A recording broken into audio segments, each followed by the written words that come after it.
Kick off on TalkSport with Ladbrokes. Supercharge your odds with our Odds Boost button. Selected markets applies to first £50 of stake. Terms apply. 18 plus. Gambleaware.org. The #1 bestseller, Max Hick. Kick off on TalkSport with Ladbrokes. Supercharge your odds with our Odds Boost button. Selected markets applies to first £50 of stake. Terms apply. 18 plus. Gambleaware.org. The #1 bestseller, Max Hastings, returns with Sword. Sword tells the story of a baptism of fire, of how 35...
Can Chelsea repeat the feat and become the second London club to win the Europa Conference League? Well, they've got a front four that can do it. Scott Minto, Madueke, Palmer, Neto and Nicky Jackson back up front. You and I have been the only ones consistently positive about Nicholas Jackson since he arrived in English football. Yeah, when he first came, I saw the raw talent. And I remember interviewing him actually for TalkSport, and we mentioned that, I tried to go around the question of how do you feel when you miss those chances, and he said, I find it hard to sleep at night.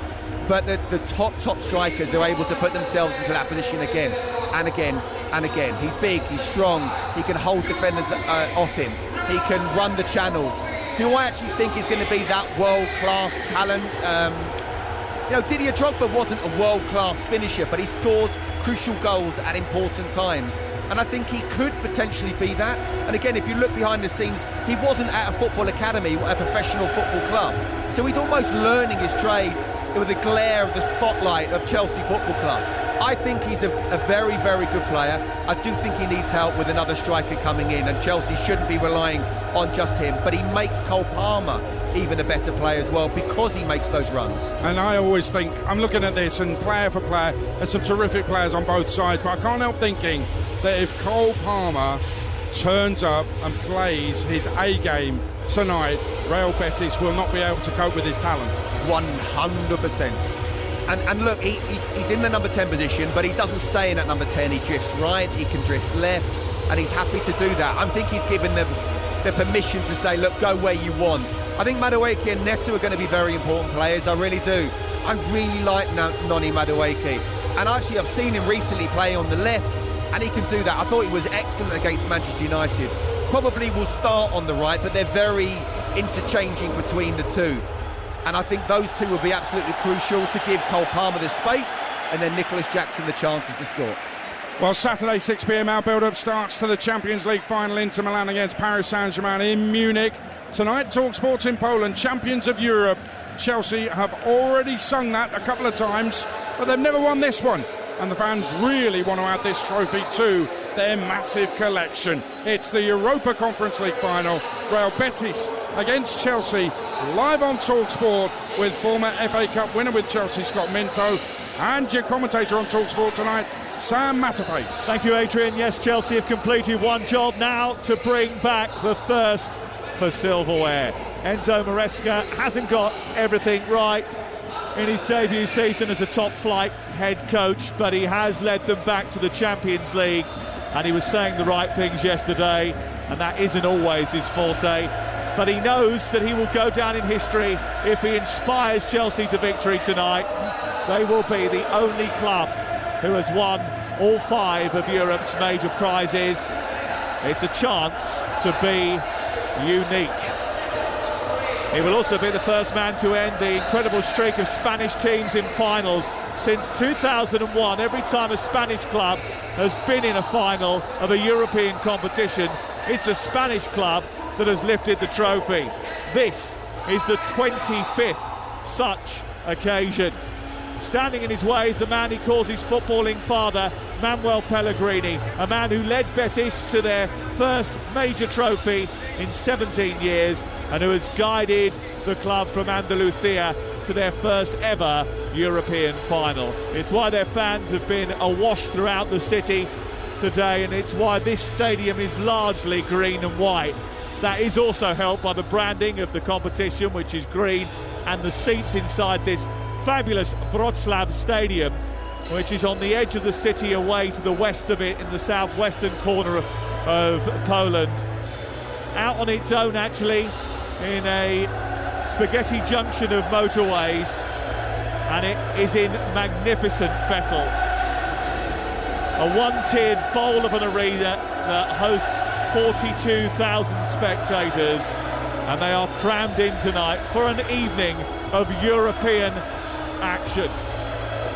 Chelsea's team news has raised some eyebrows. No Colwill and no Reece James, the captain. So they start with Jorgensen in goal, Gusto, Chalobah, Badiashile and Cucurella at the back four, Fernandes and Caicedo in midfield, with Madueke, Palmer and Neto behind Jackson in attack. For Real Betis, Adrian is their goalkeeper, Sabali, Bartra, Nathan and Ricardo Rodriguez, the back four. Fornals and Johnny Cardoso in midfield.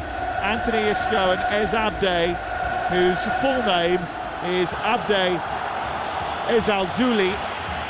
Loves to be called Ez Abde and has been since he was at Barcelona. Behind Cedric Bakambu, who leads the line. Our referee is from Bosnia. He's taking charge of his first ever final, and he gets us off and underway. Live on TalkSport with Chelsea in blue shirts, blue shorts, white socks attacking the goal away to our left-hand side, and those green and white striped jerseys of Real Betis attacking the goal away to our right. There's an immediate charge down the left by Ez Abde, who has collided with Chalobah, who's gone down in a heap just on the edge of his own penalty area, and it goes out for a throw, and he's back to his feet now.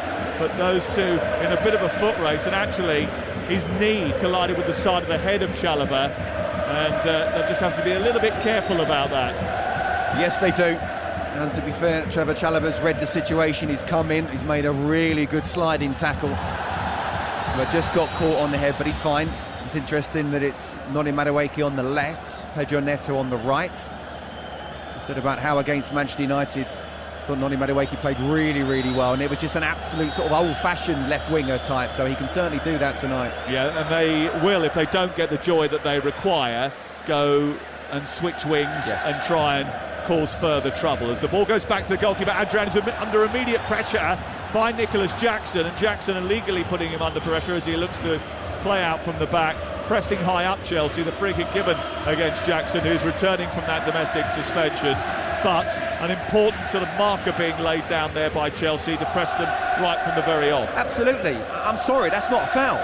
Nicholas Jackson is hounding down on Adrian there, and he's taken a poor touch and he's trying to get rid of it, and even though it was given, I don't think it should have done. I think it does send a message for sure that Nicholas Jackson's up for it, and Adrian had better not mess around at the back. Irfan Pielto is the referee from Bosnia, taking charge of his first ever European final, the first Bosnian to do so. We do have VAR, obviously. Jerome Brissau of France is in charge, and Jackson again just catching the ball on this near touchline and robbing the ball off of Bartra, who was just caught dawdling slightly, and as a result of that, Chelsea win a throw high up. Do you know what? He's up for this already, in Nicholas Jackson, isn't there? One thing we didn't mention about him, he's got a little bit of a point to prove. He let his teammates down with that sending off against Newcastle. They brought him through by finishing fourth. Now he's got to go on and help them win this European trophy. Won by Bartra and sent in behind, and Bakambu was ready and off between the two centre-backs, and over on the left-hand side, Ez Abde also looking to spring, and that is a direct example of what Betis can do to unsettle Chelsea. They're very good in transition. Chelsea ended the season with victory on Sunday. Betis have had 2 extra days rest, and Chelsea, who are the youngest team in the Premier League, are up against a team with a lot of European experience coursing through their veins. Malagusto making a mistake on the ball, coming in from right back and going into central midfield. He gives it back to Jurgensen, who clips it out to the right full-back area. Chalobah steering it forward. It's one in midfield, but there was a foul on him over on the far side, Chalobah, by Bakambu, and it's going to be a free kick to Chelsea inside their own half. 3.5 minutes played. It's Betis 0, Chelsea 0. High intensity, isn't it, from both sides, trying to push up as much as possible, not allowing the back fours any sort of time on the ball. Let's see if they can keep this up and who can beat the press, and perhaps who can nick it off them and get a chance on goal. And the idea of having the inverted right back in Malagusto coming into midfield has been Caicedo, has been James at time. Only very occasionally has it been Malagusto recently. Is that because they want to get Enzo Fernandez further up the pitch? Yeah, I mean, whoever's playing right back, whether it's Caicedo, whether it's Reece James, whether it's Malagusto, absolutely the right back pushes in. Marco Correa does, by the way, at times. This time he's tucking around and making sure it's 3 at the back, but he likes to bomb on as much as possible. And yeah, when the right back goes into midfield, that allows Enzo to move forward. Ball clipped forward by Jackson, almost snuck through to Palmer on halfway. It's been misread by Malagusto, who overcommitted, and Ez Abde is now speeding away down the left-hand side. He gets to the edge of the penalty area for Betis, now to the byline, produces a cross, takes a deflection, comes in, the header is by Anthony, it's over the top of the crossbar, got up high, headed it over the top of the crossbar, and there's just an example of what can happen though if you do get dragged infield, then have to readjust, then try to overcommit as Malagusto just did, and then left space in behind. But that's the problem, that's the defensive problem of an Enzo Maresca and lots of managers that play this type of style where they want their fullbacks to be like an inverted midfield. If the opposition can win the ball back quickly, where's the space? The space is vacated by that right back, and that's exactly what Ez Abde did. He got the cross in. Fortunately, Anthony wasn't able to get a proper header on it. Chelsea have been in good form recently. They've won 7 of their last 8. Betis haven't won a game since they qualified for the final. Here's Palmer dancing down the right touchline, getting into the box. A lovely ball in towards the near post. Just took a little flick, actually, I think, off the defender Nathan, and went into the arms of Adrian. But well won by Caicedo, bounding forward and putting pressure on the midfield, who looked to try and play out. Again, the foul has been given against him. I'm not sure about the initial one, maybe the second one. Sabali eventually getting back to his feet after a confrontation with Moises Caicedo. Well, he certainly got hold of the ball first. Yeah, he did, but his legs were wrapped around Sabali, so he could probably say it was a foul, but it's been great intensity from Chelsea so far. Great intensity from both teams, and very quickly now Betis spring an attack down the left-hand side. Isco going on the outside, low cross in towards the near post, fumbled by Jorgensen, and almost went through to the Bakambu, and it was collected eventually by the Danish goalkeeper, who bowls it out into midfield. Great start to the game here in Wrocław. Out on this near touchline is Nicholas Jackson of Chelsea as they quickly turn defence into a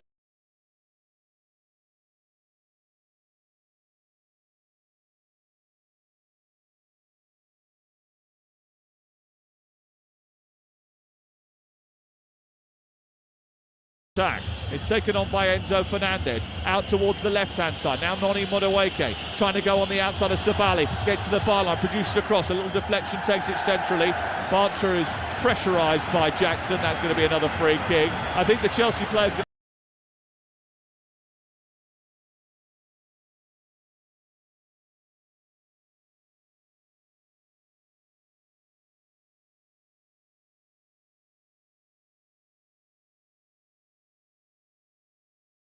about how they're pressing so important. It's a wonderful ball from Isco. I mean, just goes to show, using all his experience and class and 9 years at Real Madrid, realising where the pass was. It's a good first touch from Ez Abde. And look at that finish with his left foot, wonder strike. Trevor Chalobah not able to get close to him, and Jorgensen getting nowhere near it. Really good finish from Ez Abde.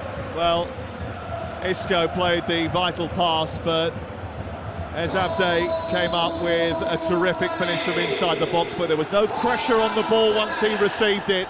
Nobody shut him down, and with their first shot on target, they scored the opening goal of the Conference League final. And that will give them something to defend. Not that they're a team that regularly do that. And Enzo Maresca, who knows how to win European finals, was the man of the match in 2006 when Sevilla, Betis arch rivals and city neighbours who are synonymous with European success, beat Middlesbrough. Oh, and that's a poor header by Chalobah, which is going to allow Bakambu to chase it down after a long kick forward. Chelsea just haven't quite settled perfectly yet. Enzo Fernandez wrestling in midfield, free kick is given in his favour, but it's been a quick and fast start to the match, and Betis have taken advantage of that. Yeah, look, I mean, Chelsea going forward, and certainly when they've been trying to press, have been very, very good. The problem is trying to play out. And again, we talked about which team, both teams trying to have that high intensity, high press, and can one of the teams sort of nick the ball and then attack, and that's exactly what happened. But still, the class of Isco with that pass was just a really sublime pass.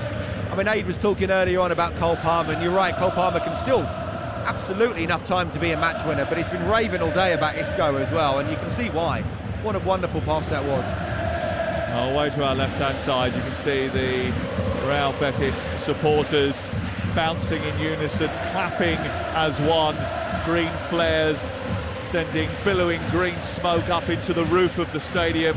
The floodlights illuminating the misty cloud of green haze which is enveloping this stadium. Great feet from Palmer on halfway, sending it wide and out to the right for Pedro Neto. Neto on towards Malagusto. He's overhit that pass and it goes behind, shepherded by Nathan, and out for a goal kick away to our left-hand side. Do you know what? It's been a good start from Betis, but Chelsea just have to realise that they still have the quality to go on and win this match easily. Just a real simple pass from Pedro Neto, just giving the ball away, and it does feel that that's kind of just flustered Chelsea right now. Just get back to what you were doing before, try and press high, do what Betis have done to you, you do to them, and just get hold of that midfield as well.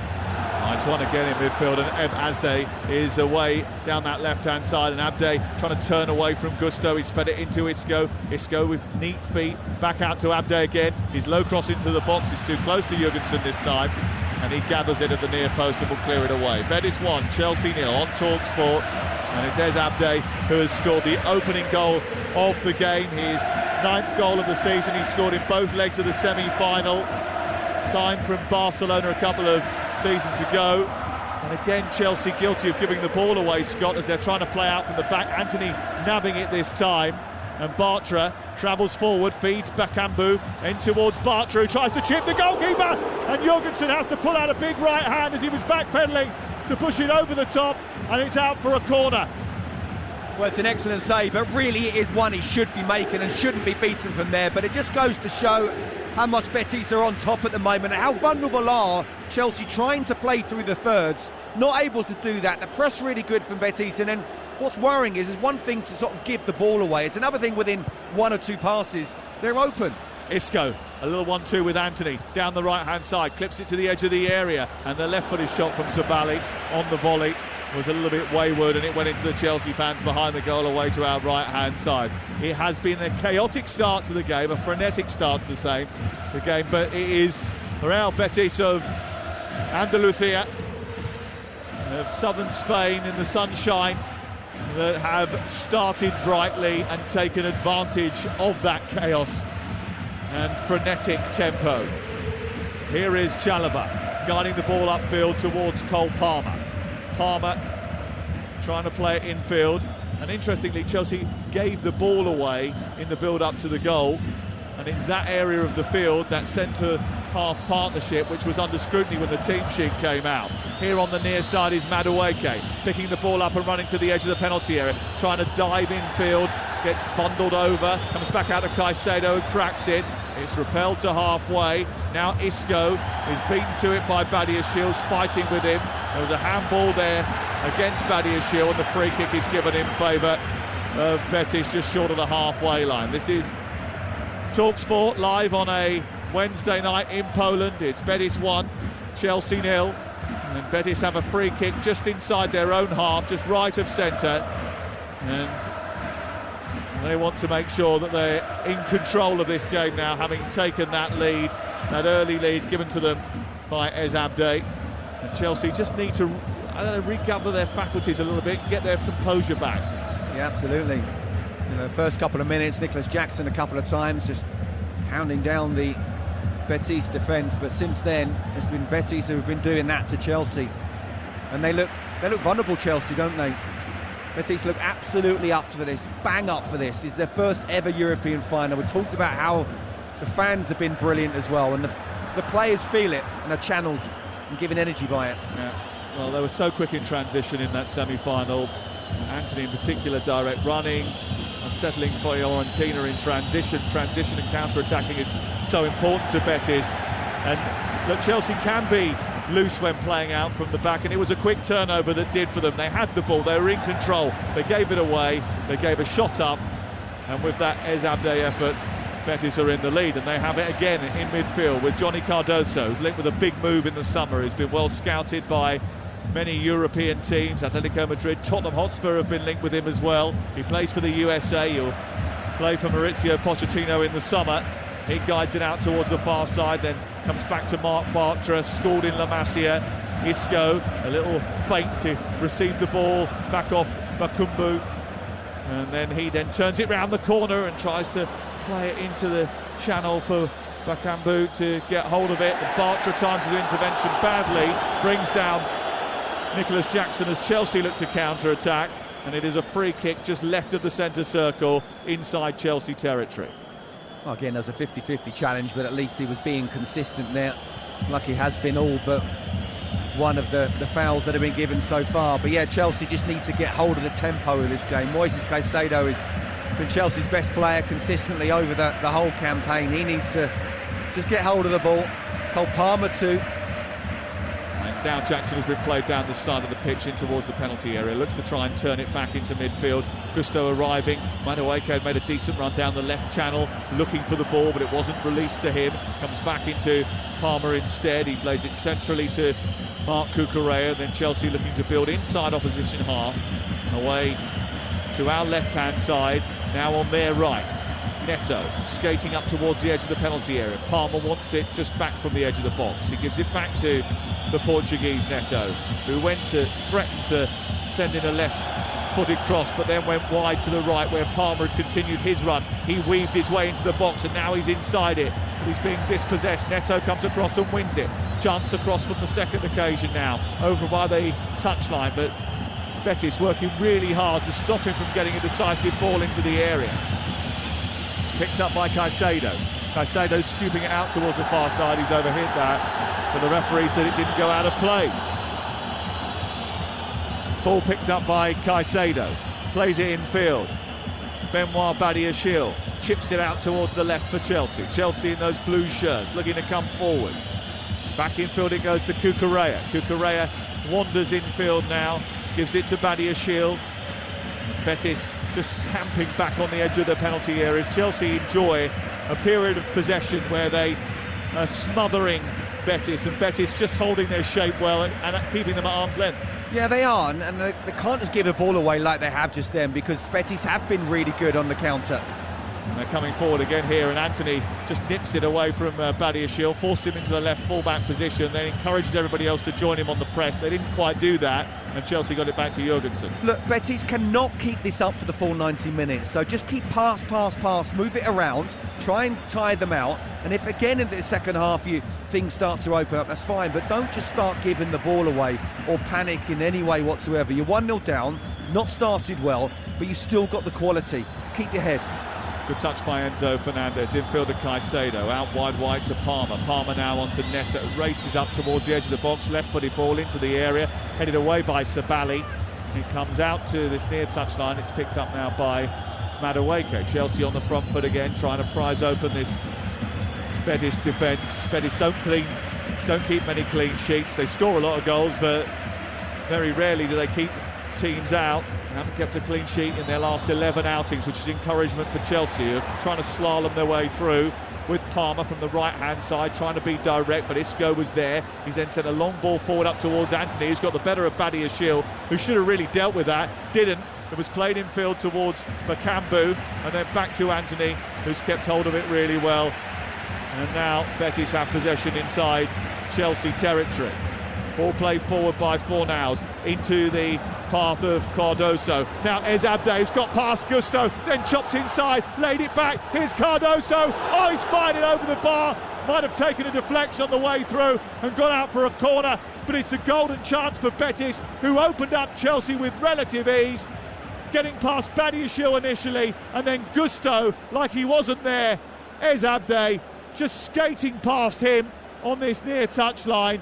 It was a poor challenge by Gusto, and when he chopped him past Caicedo, it fell to Cardoso, by which time Badiashile recovered and deflected it behind for a corner. Look, Chelsea cannot afford to go 2-0 down here. I'll say Betis can't keep this up for the full 90. They don't need to if they score the second goal. A number of poor defensive errors there have led to this.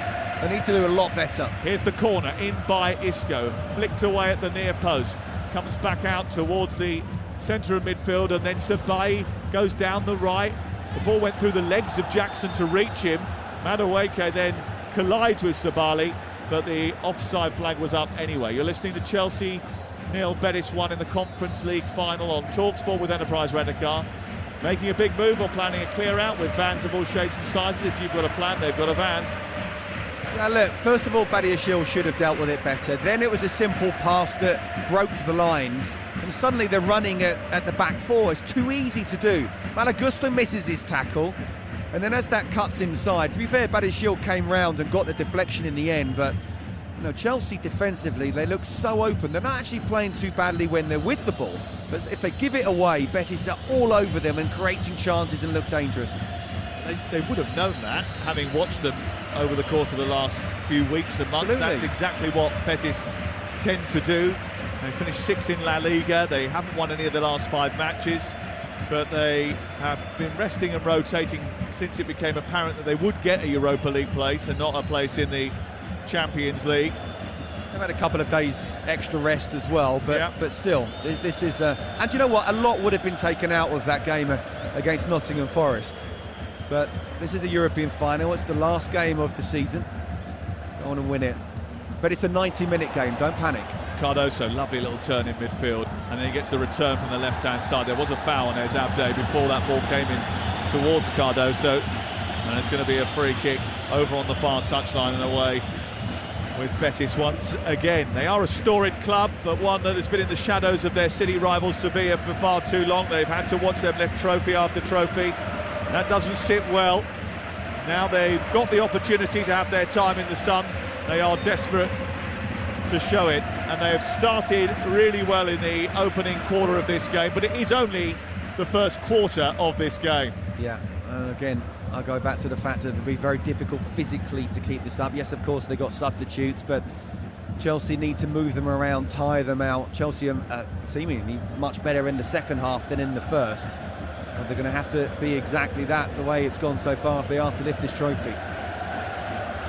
Bartra back to his goalkeeper Adrian, away to our left-hand side, who hasn't really seen much action since Jackson shut him down in the first few seconds of the game. Up towards Abde. Abde jumps in the air and tries to bring it down. This time it's won by Neto, but Caicedo just getting double-teamed by a combination of Abde and Isco. The referee gives the foul in Caicedo's direction, but there's not a moment's peace for those Chelsea midfield players. They're harassed the moment they get on the ball.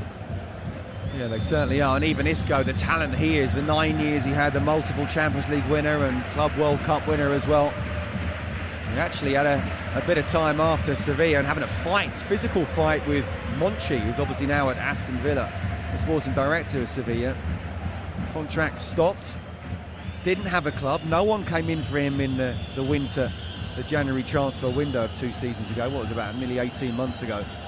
And then the penny dropped, clicked, he realised, actually, I've got to work hard, got a personal trainer, and boy is he working hard on and off the ball. Yeah, and because I think he had such a bad time at Sevilla, and then has come and shown that he will work incredibly hard at Betis, just across the city, they love him even more for that.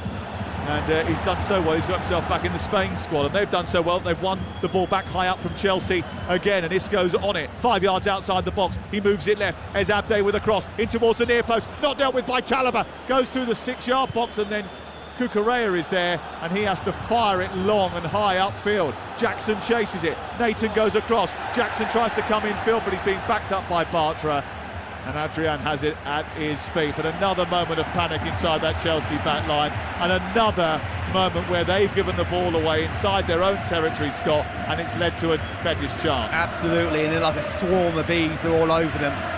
You know, we talked about Malagusto, I think he's a really good player, but at the moment he's being caught out. He's just got to hold his position, I think. Don't worry about being that inverted fullback, because they're exploiting the space that he's leaving out. And I need to look at the goal again, and that may well have happened. We talked about the 2 centre-halves and how important the team selection was, but I think just by...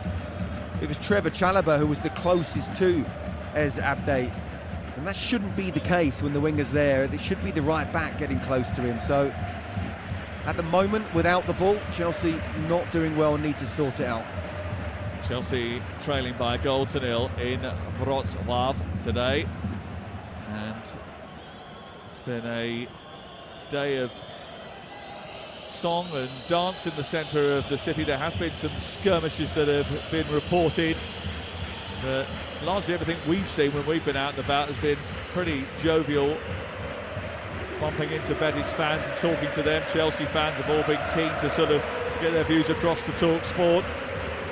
They'll be keen to speak to the sports bar after this, should the scoreline stay as it is. 1-0 to Betis. Here is Cucurella trying to get away from Anthony. Anthony with a little nudge out on this near touchline. It goes into the Betis bench down in front of us. We're high up at the back of the bowl, just left of the halfway line, staring down at Pellegrini, the 71-year-old manager of Real Betis, and Enzo Maresca is at the start of his top-flight career.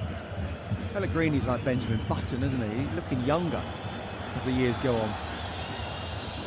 Here is Madueke going on the outside, trying to get the better of Sabali. Can't quite manage to get round him the first time, so retreats, turns and goes back towards the edge of the penalty area. They're on the left side here, Chelsea. Then they go centrally to Badiashile and look to try and build in a sort of horseshoe out towards the other side. Gusto comes back centrally, then it's into Chalabar to Badiashile once again.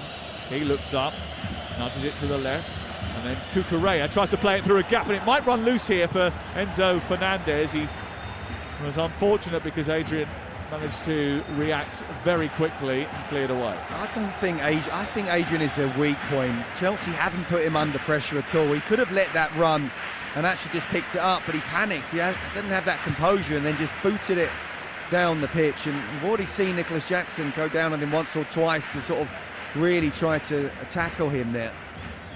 I just think he needs to be tested more, but the outfield players are better, so not allowing Chelsea to do it at the moment.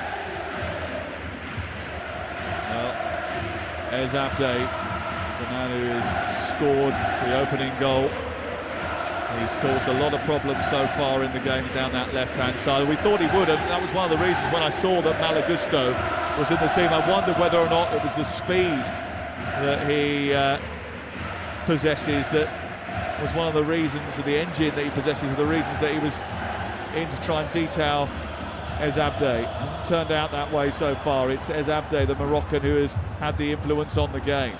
Betis trying to play out from the back. They look confident and sharp and at a high tempo. Chelsea just a little bit, I wouldn't say passive, but I'd say they're not as sharp as their opponents. No, they started off in the first couple of minutes sharp, but then, Betis, almost like the first round, did well.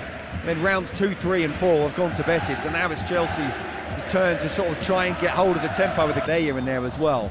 It's possible that Enzo Maresca was so concerned about Anthony that he's asking Cucurella to not bomb on and therefore be that kind of holding, that third person at the defence. So therefore we want the right back to come in. Maybe with Reece James, his physical problems that he's had recently, it was better thought that Malagusto would do it, but there's no doubt about it, that's a vulnerable part, Chelsea on their right. Well, Fornals has won it again. Chelsea have got it back again. Their passing has been sloppy so far, Chelsea. And now Ezabde is out on the left-hand side. He's got the beating of Gusto. Low ball into the near post. Gusto gets just enough on it to steer it behind. And it's out and away for a corner kick over on the far side. Do you know what? I'd love to hear what Adrian's saying. He's absolutely livid at the moment. But one thing I would say, he's not allowed him to come inside Malagusto. It looks like then that Ezabde has got half a yard, maybe even more than that. And then he's come back and made the tackle, so it's actually really good full-back play for Malagusto. Because Ezabde is significantly faster than him. And he wants to come inside on his right foot. Ghosting past Jackson, pulls it back into the area, is stabbed forward by Ricardo Rodriguez, and then cleared away by Chelsea. But Madueke has then lifted the ball over the top of the defender, Sabali, and he's got over the halfway line quickly. There's space on the far side for Neto, but they need to get it out there quickly. It's behind him, and that slows the pace of the attack. Chelsea come forward again, down the right, into Neto, onto Palmer. Palmer's cross into the boxes end towards Enzo Fernandez, away from the middle of the penalty area by Nathan. And then it's cleared high by the Betis midfield and up to the halfway line. It's Betis 1, Chelsea 0 on TalkSport. That ball, though, with Cole Palmer just in that sort of inside right position, coming on his left foot and whipping it to the far post. There were 3 Chelsea players at the far post, and for once Cole Palmer's quality wasn't quite there. But that's on all the time. Marc Cucurella wasn't one of those getting in there, but he has done that recently for sure. And that's something which Chelsea need to do.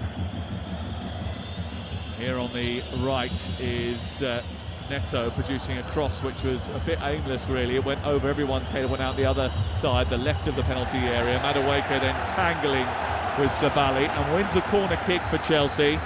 And that's corner number 1, the first of the game for Chelsea.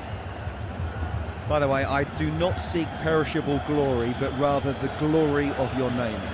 Is that banner that was put up just before kickoff? It's taken the Wi-Fi this long to actually work. Here is Palmer into Malagusto, hits it straight at Isco, who's all energy, complete boundless enthusiasm. Isco, and that's one of the things that has endeared him to the supporters. He sets the example, he presses the most, he runs the most, and that gives everyone behind him a boost. Yeah, I mean, look, you know, Aid said earlier about how Manuel Pellegrini looked when he was manager of West Ham, but you have to say the experience that he's had, and certainly in Spain, the great job he's done at many clubs around Spain, and certainly at Real Betis. He gets the best out of players, doesn't he? And Isco, he looks like he's 21 again, the way he's running around, and with a great future ahead of him. Not someone who has done what he's done, and if you can get your top player to do just that, then everybody will follow. Betis 35% possession. They've had 6 attempts on goal, 2 on target, 3 corners, and they lead by a goal to 0. Chelsea so far 65% of the ball. They've only had 1 shot on target. And it didn't have Adrian sweating. Madueke, a missed kick down the left-hand side that will go straight out of play. I think one of the key things is that when you're in a situation like this, you're in the heat and the scrutiny and the fierce sort of cauldron of a European final. You need to just keep your head, especially when everything around you started to go a little bit chaotic. You need to ensure that you retain an element of control, and Chelsea just haven't had that. No, they haven't. And again, we talk about how young they've been. You know, not many of these have been in a European final. And it's one thing to be in a Premier League game and just be calm and okay, well, there's not too much pressure, we can deal with this. It's all in the head, as we spoke about before the match. So, you know, for Anthony and for every player out there, and it's down to them to sort of say, look, okay, let's play our game, but make sure we play with high intensity ourselves. Let's tire them out. Let's use it as a 90-minute game, and we can come back in the second half. Caicedo chips it over the defence. Nathan away, goes back towards Rodriguez, who clips it down the left touchline. Bakambu helps it to Ezabde. A lovely little flick in field, finds Isco via Bakambu. He then helps it on down the left. I mean, they're an entertaining team to watch, as well as being a ferocious team to try and marshal. They're harassing Chelsea all over the pitch, but when they do get hold of the ball, they do display quality, Scott. Yeah, do you know what? This is a really good side. And for anyone who was thinking, oh, you know, I mean, I'm certainly one of those that I still believe Chelsea can and will go on and win this game, but this is by million miles the most difficult game in the Europa Conference League so far this season. Again, we're talking about individually, the experience they've got, how the manager they've got, collectively they're playing well. Got an extra 2 days. No, this is not an easy game, and it's exactly what we're seeing here now. Well, the connections are everywhere. These players are playing like Chelsea rivals. Pellegrini working with Maresca prior to his time at Betis. Chelsea going forward all the right side with Enzo getting the ball box and then left-footed. Going for glory, Malcolm trying to get the ball in the box, and then there's an argument between Jackson and Enzo Fernandez. The ball is skied over the top of the crossbar and goes out for a goal kick away to our left-hand side. Pellegrini worked with Maresca at West Ham, who he was his assistant there, but he also coached him as a player at Malaga. They sort of talked quite a lot over text message, and Manuel Pellegrini sort of joked earlier this week that he knows how Maresca thinks, and Maresca knows how he thinks. So it's a surprise, I suppose, that maybe Maresca yet hasn't quite got to grips with the way that his team are playing tonight. Well, I mean, look, there's only so much you can do as a manager, and then ultimately it's down to the players. You know, it has been and always will be down to the players, but a manager most definitely can make a team better and make a team worse. And Maresca's talked about him being his professional dad, but at the moment the old man's getting the better of the son. Absolutely. Ball out towards the left-hand side with a Swiss international. Ricardo Rodriguez has it and then gives it to Isco, who looks to go beyond Caicedo, who tries to hold him up, but Isco has just got lovely balance and skill and then gets shrugged off the ball by Caicedo. Wants the free kick, the referee is not going to give that. Comes back infield now, and Betis look to build an attack with Mark Bartra. Then on to Sabali, who's quite happy just to wander infield because they were too preoccupied by Anthony's presence on the near touchline that they forgot that the man with the ball was still a danger. He went infield, then shoved it back, and they've kept possession well here. 1-0 to Betis. You're listening to TalkSport live in the Conference League final on TalkSport. The Champions League final upcoming on Saturday, live from Munich. PSG against Inter. Abde flicks it on as Abde has found Isco, who's bounding down that left-hand side with the running power of a 21-year-old. Gets towards the byline, then turns back, feeds it into the path of Abde, who's got on an inside run, not quite able to connect with that pass, and it's picked up by Jorgensen and it's cleared away. Betis on top. Yeah, well done Malagusto there. I mean, he lost the header initially and it was almost like a 2-on-1, but he got back for Isco, and also well done to Trevor Chalobah, reading the pass that Isco wanted to do and also having the composure just to let it go almost into the 6-yard box and Jorgensen pick it up. But there's no doubt about it, it's Betis who are in control of this game, both with and without the ball. Well, it may be the first European final for Betis. It's the 6th major European final, not including Super Cups, that Chelsea have been involved in the last 17 years. No English club has played in more major European finals in that period. Manchester United also played in 6. However, a lot of these players, this is a new sense of occasion for them. It's a new group that came together over the last couple of years and haven't played in a European final together before yet. Most of the players that played in the 2021 Champions League winning team have gone on to pastures new. Good ball infield towards Caicedo by Madueke. Now looking for Palmer. A little flick towards Jackson. Away by the defence. Picked up by Gusto. Crashes the edge of the box. There's a high foot maybe on Ezabde. The referee says play on it. Breaks to the far side, the right. Now maybe a chance for Chelsea to create something here. Palmer picks it up far touchline. Looks up. Again, it just flex back into a very defensive shape and are ready to pounce once more. Badia Shields then played an awkward ball into Palmer, which he just about dealt with.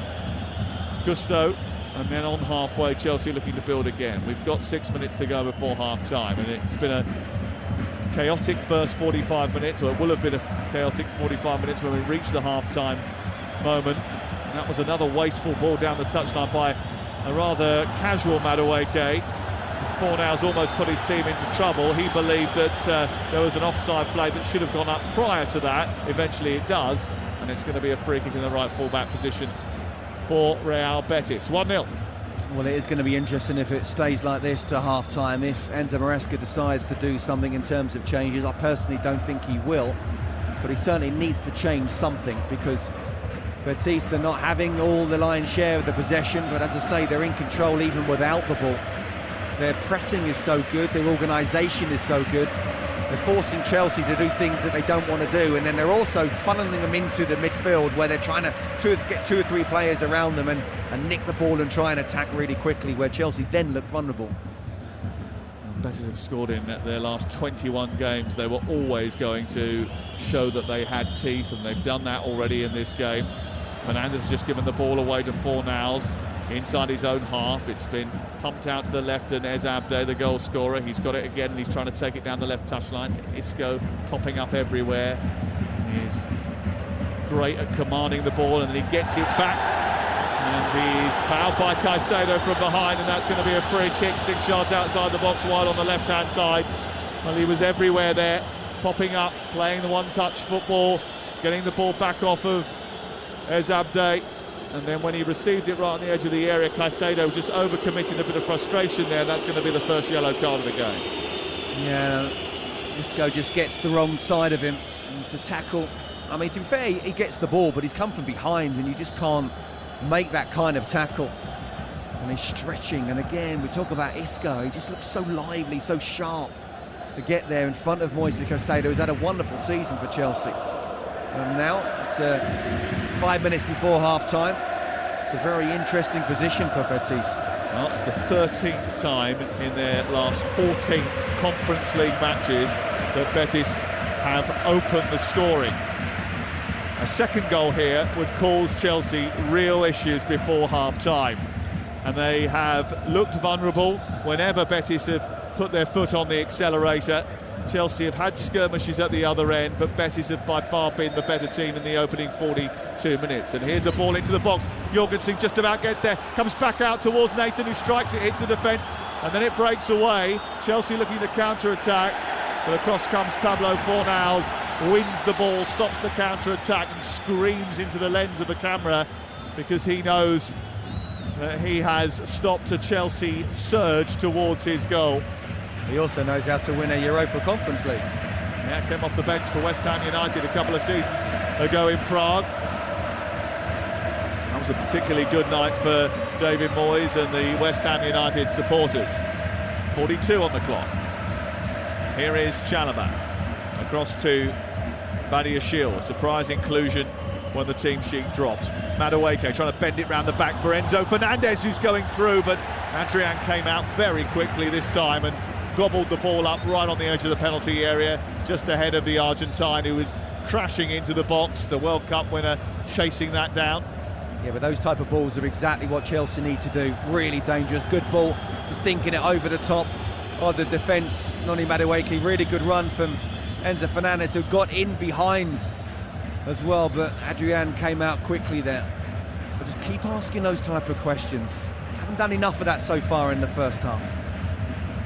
Chelsea have only suffered 3 defeats in their last 18 games in all competitions, but they are trailing here by a goal to nil to Real Betis in the Conference League final, live on TalkSport with Enterprise Rent-A-Car. Rent from the best lineup in the UK. Enterprise has all the vehicles your business needs, with the flexibility to rent for minutes or months. Here is Isco taking it down beautifully and then sending it wide to Anthony, who fancies his chances on the outside of Cucurella. He outmuscles him, gets to the byline. Cucurella gets back onto his feet. Still Anthony has it. Feeds Sabali. Looks for some support. Gets a 1-2 from Cardoso, but then before Nicholas Jackson can fire it forward into space for Neto to run into, across comes Mark Bartra and shuts it down. Chelsea change the angle, go out the other side. On the right now with Palmer, who strides over the halfway mark. A couple of yards in from the touchline, it's with Madueke, who's just gone out to the right side for a moment, switch wings with Neto. The ball's been arced into the box. Neto on this left-hand side trying to keep it alive. Bartra is there to clear it into the sky and out for a throw-in on this near side. Yeah, I was just about to say the wingers have switched. Really could have switched a few minutes earlier. We've only got a couple of minutes now before half-time, but this is better from Chelsea. They've upped the intensity. Should have done it earlier. If they can get a goal just before half-time, that would completely change the complexion of this game. Chelsea made a mistake playing out from the back, gave the ball away to Betis in the first 9 minutes of the game. As a result, Betis constructed an effort which outwitted Jorgensen into the far post, and it's 1-0. Here is Isco, had a hand in that, and has had a hand in quite a lot of what has been good about Real Betis in the opening 45 minutes, and the speed with which this game is being played means that the event itself has hurtled along. We're almost at half-time.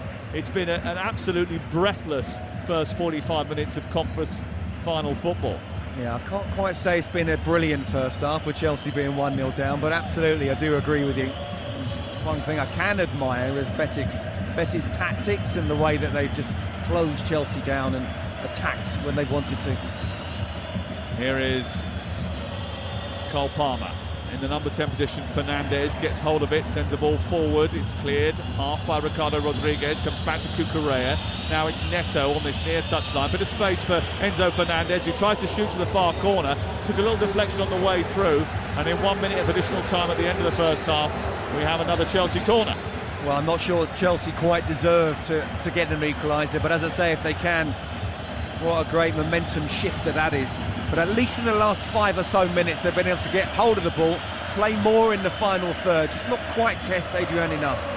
Here is the corner then, far side. Chelsea behind the 8 ball here, trailing 1-0 to Real Betis of Spain. A right-footed outswinger in towards Chalobah, who went charging towards it. Mark Bartra with a commanding header. It's dropped for Anthony. Lovely skill to turn the ball forward. And he tried to just loop that out to the left of Pablo Fornals. He was blocked, and then when Ricardo Rodriguez tried to work it out towards the left, he just overhit the ball, and Chelsea retrieved possession. We nearly played our minute of added time at the end of the first half. It's 1-0 to Betis. And Chelsea coming forward with Caicedo, trying to keep alive the attack, looking to get back into the game before the break here. Now Jackson takes it down the left, gets it onto his right foot, into the penalty area. Caicedo tries to slip it into the path of Cucurella. Good tight defending by Betis, stops it from reaching Cucurella. That's headed away towards halfway, and that's the last action of a absolutely frenetic first 45 minutes, in which the tenaciousness and tempo of Real Betis completely outfoxed Chelsea. Chelsea complaining about a couple of decisions that went against them in that first half. They maybe didn't think that the referee was as even-handed as they expected him to be, but they are behind courtesy of an Ez Abde goal after 9 minutes. The last time a La Liga team lost a major UEFA final to a foreign outfit was when Valencia were defeated by Bayern Munich in the 2001 Champions League final. And if Chelsea are going to end that run of Spanish success, they're going to have to do so from behind. At the break, Betis 1, Chelsea 0. Well, Caicedo, Palmer, Fernandes are still out there. They've been arguing with the referee. Get in the dressing room and try to work out why you're playing so terribly. Very much second best, maybe even third best behind the officials. Awful from Chelsea. And I look away to my right, and the fans who've travelled a long way for that. There was no pattern of play, there was no quality whatsoever. And then you go back to the team selection. Before we do all that, let's just take a moment to just pay tribute to Isco. I know I love him, but honestly, I mean, what a playmaker. And when it comes to playmakers, he's making Cole Palmer look like a sausage maker, never mind a playmaker. He's unbelievable. He is controlling the game, Isco. How do you play football as good as that, Scott Minto? Who would you choose, Mrs. D or Isco? Isco's the one. Isco's the one. I hope you're not listening. Oh, she'd understand. She would understand. She'd agree. She'd choose him as well. No, he's been brilliant. He's been brilliant. He had. Do you know what? I mean, it's not just him, but when you think of the career that he's had, and not just with the ball, I mean, the assist itself for the goal I thought was superb. First of all, the awareness, the ability to know exactly to play that early pass and know where Ez Abde is and put it spot on. Great first touch and then goal. But it's also, he kind of leads the press. And to see him, when you got your star player, multiple Champions League winner, multiple Club World Cup winner and La Liga winner, playing like that.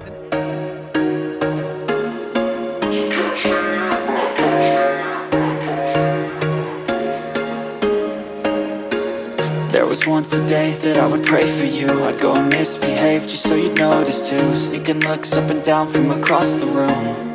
And damn, what a hell of a view. I feel good, you look great, I like you, I can't wait. A first time, a first date, you're so fine, I'm so late. You sip wine, I drink straight, don't waste time to my place. I feel my heart erase, so catch me if I fall.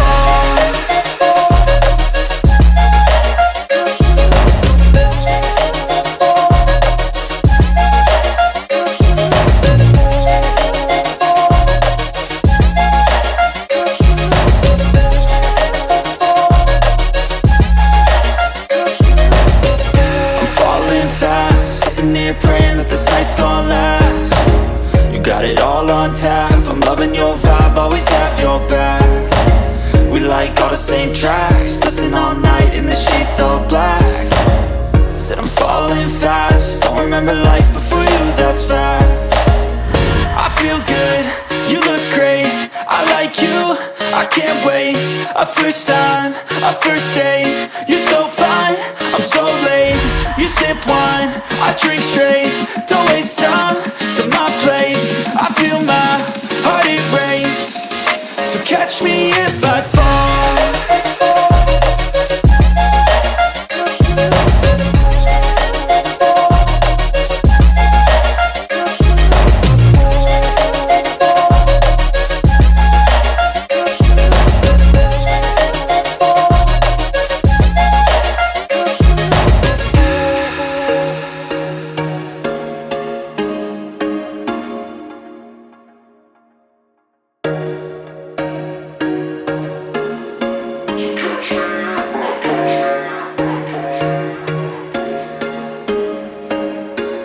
There was once a day that I would pray for you. I'd go and misbehave just so you'd notice too. Sneaking looks up and down from across the room. And damn, what a hell of a view. I feel good, you look great, I like you, I can't wait. A first time, a first date. You're so fine, I'm so late. You sip wine, I drink straight. Don't waste time to my place. I feel my heart erase. So catch me if I fall.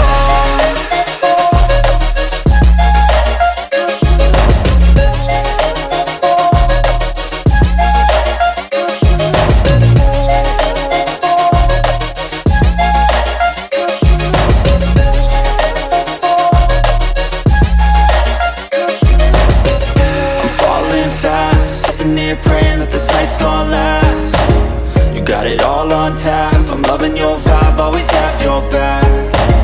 We like all the same tracks, listen all night in the sheets all black. Said I'm falling fast, don't remember life before you, that's fact. I feel good, you look great, I like you, I can't wait. A first time, a first date. You're so fine, I'm so late. You sip wine, I drink straight. Don't waste time to my place. I feel my heart erase.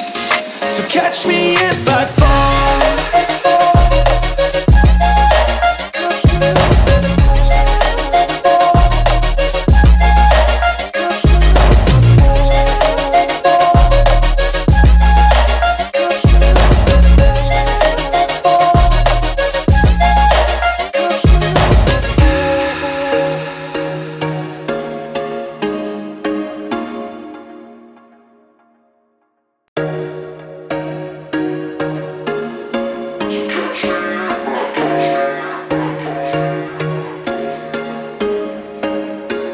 There was once a day that I would pray for you. I'd go and misbehave just so you'd notice too. Sneaking looks up and down from across the room. And damn, what a hell of a view. I feel good, you look great, I like you, I can't wait. A first time, a first date. You're so fine, I'm so late. You sip wine, I drink straight. Don't waste time to my place. I feel my heart erase. So catch me if I fall.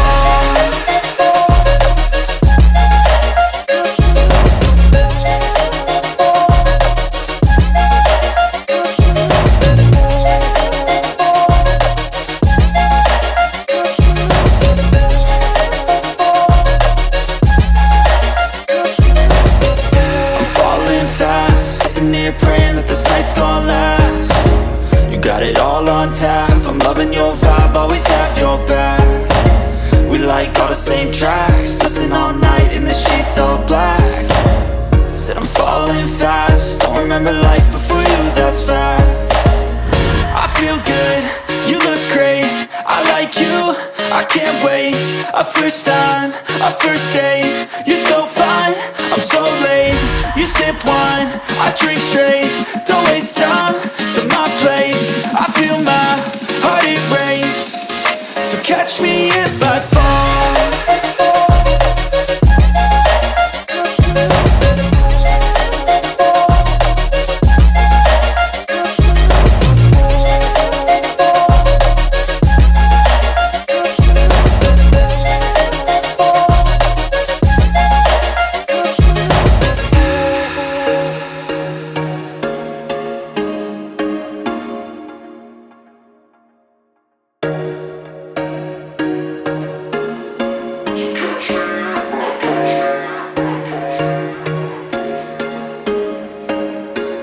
There was once a day that I would pray for you. I'd go and misbehave just so you'd notice too. Sneaking looks up and down from across the room. And damn, what a hell of a view. I feel good, you look great, I like you, I can't wait. A first time, a first date. You're so fine, I'm so late. You sip wine, I drink straight.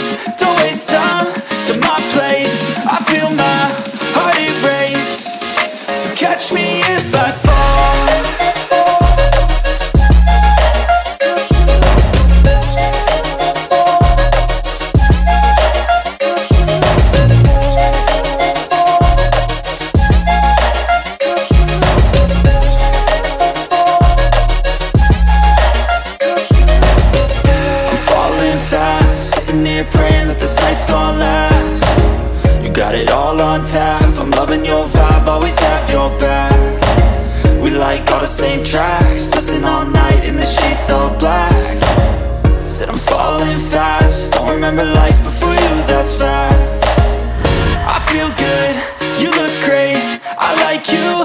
can't wait.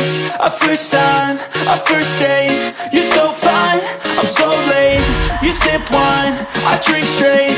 Don't waste time to my place. I feel my heart erase. So catch me if I fall.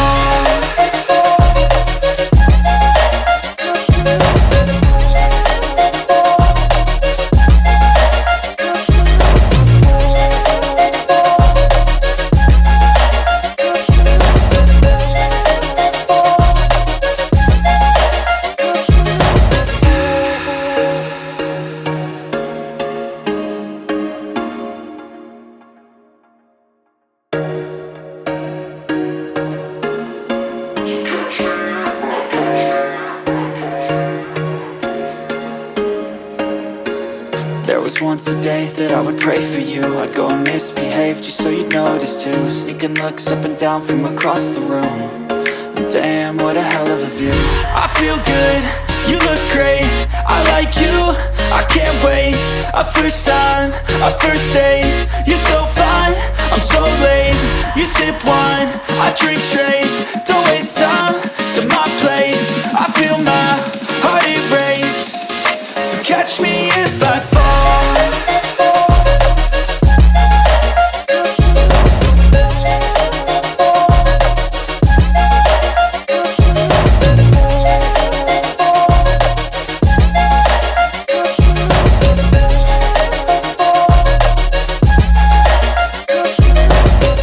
I'm falling fast, sitting here praying that this night's gonna last. You got it all on tap, I'm loving your vibe, always have your back. We like all the same tracks, listen all night in the sheets all black. Said I'm falling fast, don't remember life before you, that's fact. I feel good, you look great, I like you, I can't wait. A first time, a first date. You're so fine, I'm so late. You sip wine, I drink straight. Don't waste time to my place. I feel my heart erase. So catch me if I fall.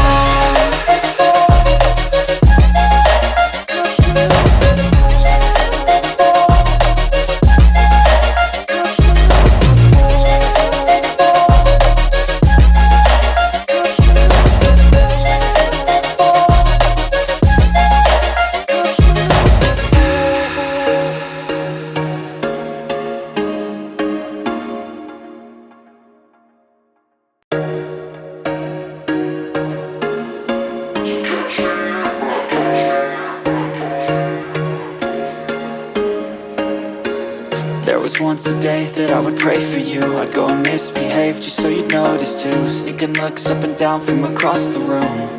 And damn, what a hell of a view. I feel good, you look great, I like you, I can't wait. A first time, a first date. You're so fine, I'm so late. You sip wine, I drink straight. Don't waste time to my place. I feel my heart erase. So catch me if I fall.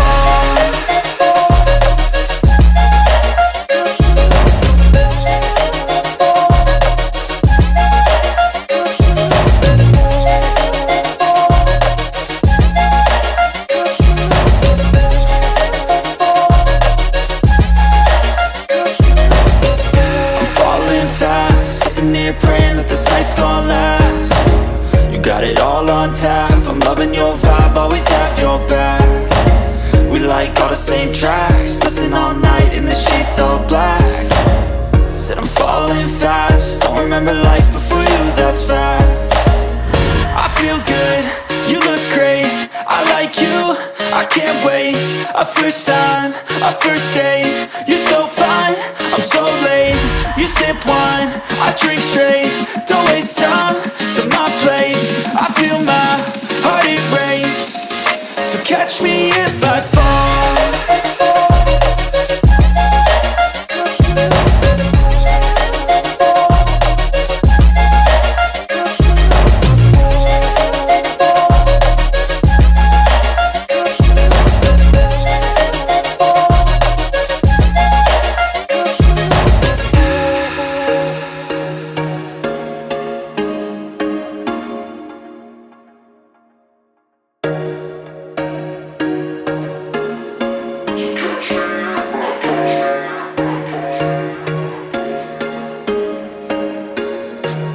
once a day that I would pray for you. I'd go and misbehave just so you'd notice too. Sneaking looks up and down from across the room. And damn, what a hell of a view. I feel good, you look great, I like you, I can't wait. A first time, a first date, you're so fine, I'm so late. You sip wine, I drink straight, don't waste time to my place. I feel my heart erase, so catch me if I fall.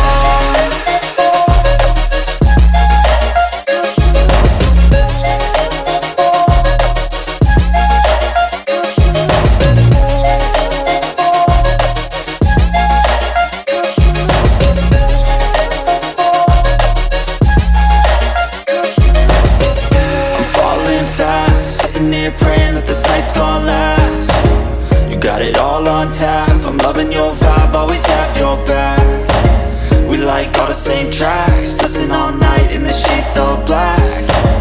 Said I'm falling fast, don't remember life before you, that's fact. I feel good, you look great, I like you, I can't wait. A first time, a first date, you're so fine, I'm so late. You sip wine, I drink straight, don't waste time to my place. I feel my heart erase, so catch me if I fall.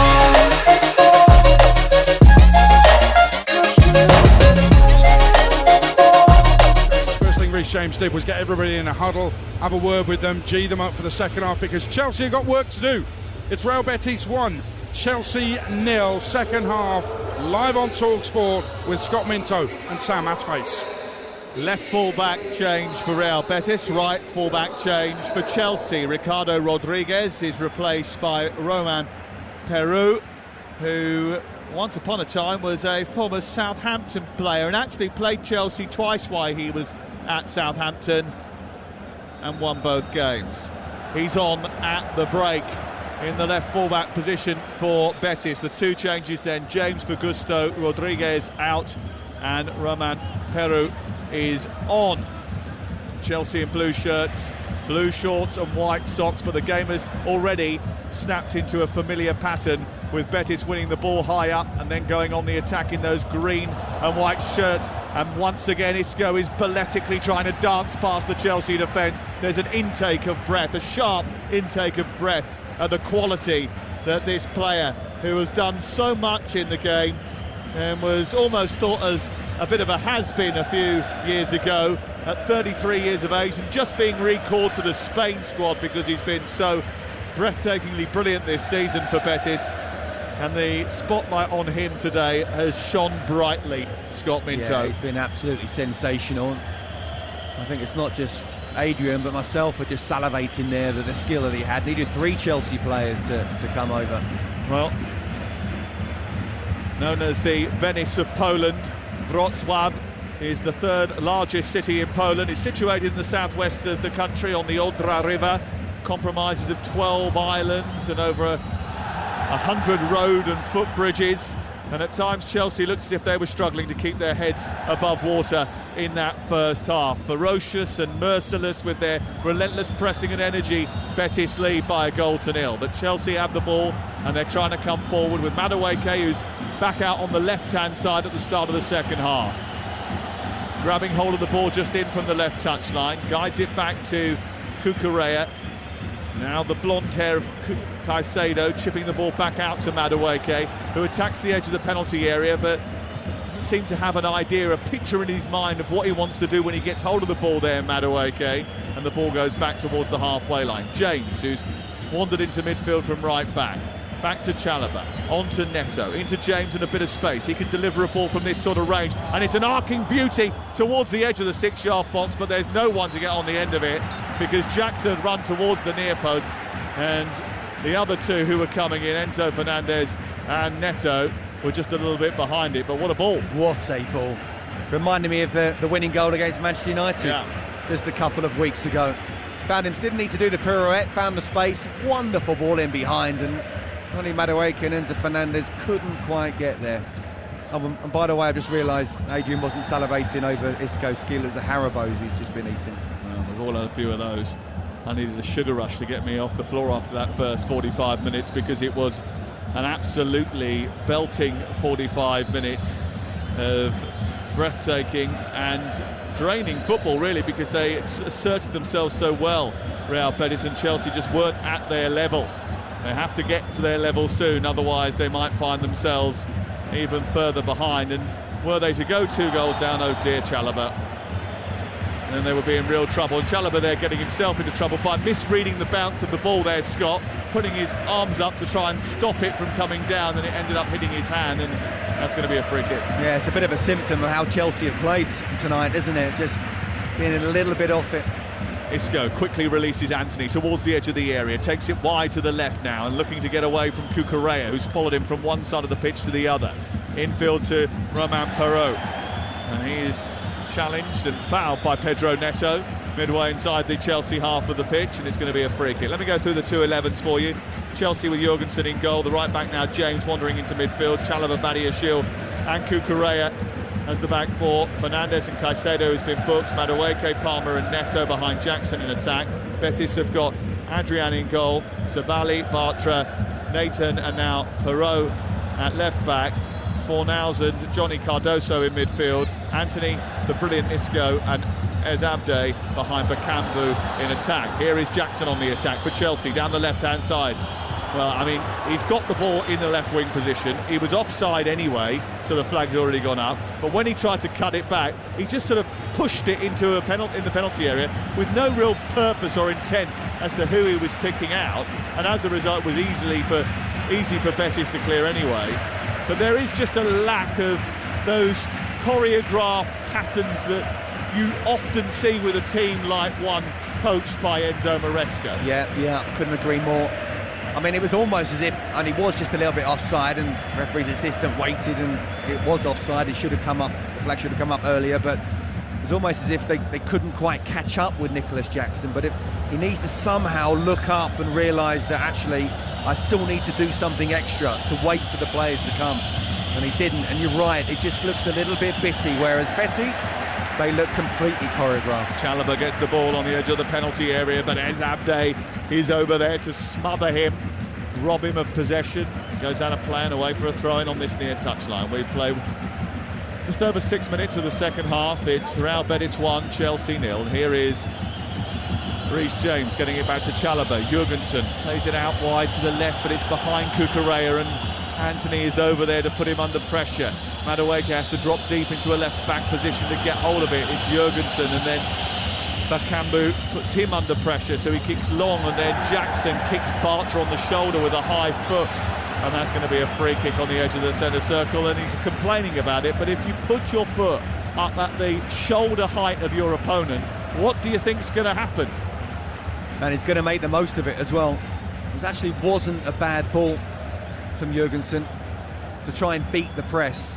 He's taken it was high up, but he's taken it on his chest, and then he just got to get his body between the ball and the defender, so that the defender has to make a foul if he wants to try and win the ball. Yeah. Instead, he's turned round, so he's put his foot up. It's always going to be a foul.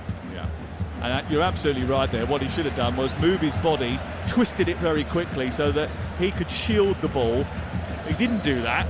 Instead, he tried to be quite a casual and flick his foot up into the air, and he ended up scraping the shoulder of Bartra. And it's moments like that where you're trying to beat the press, where if you can bring it down, hold it, and if he doesn't foul you, the defender, you can lay it off and suddenly you're on the attack. So it's a missed opportunity there. Going to be another change, and Jesus Rodriguez is going to come on just to add to the attacking threats that Real Betis have got. And it might be because Ezabde has run his race. He's gone down 6 yards short of the penalty area. He is being told to go off behind the goal. A substitution is going to take place here. It's the second substitution for Real Betis, and the swiftness with which Jesus Rodriguez got into his playing garb suggests to me that that is not a planned substitution, and Ezabde's picked up something unfortunate. He scored the opening goal, by which Betis still lead. Yeah, well, look, the way he's played, and not just with the goal, he's always looked dangerous, hasn't he? Certainly in that first half. I don't think you'd be wanting him to come off. But Jesus Rodriguez is a young talent, under 21 Spanish international, and he will definitely think that he's got a great opportunity here, but it's not something Betis or Pellegrini would have wanted. Scored in the quarter-final, Jesus Rodriguez. He's still only 19 years of age. And he's on to play on the left-hand side of the attack for Real Betis. 10 minutes gone second half, well, 8 minutes gone second half, and it's 1-0 to Real Betis live on TalkSport in Wrocław, here in the southwest of Poland, and we have been being coached of how to say that word. You got a thumbs up from the lady who does the accreditations, didn't you? I did. You were very popular. I didn't get. It took me about 8 takes on H&J today. Well, it's taken us a day to learn it.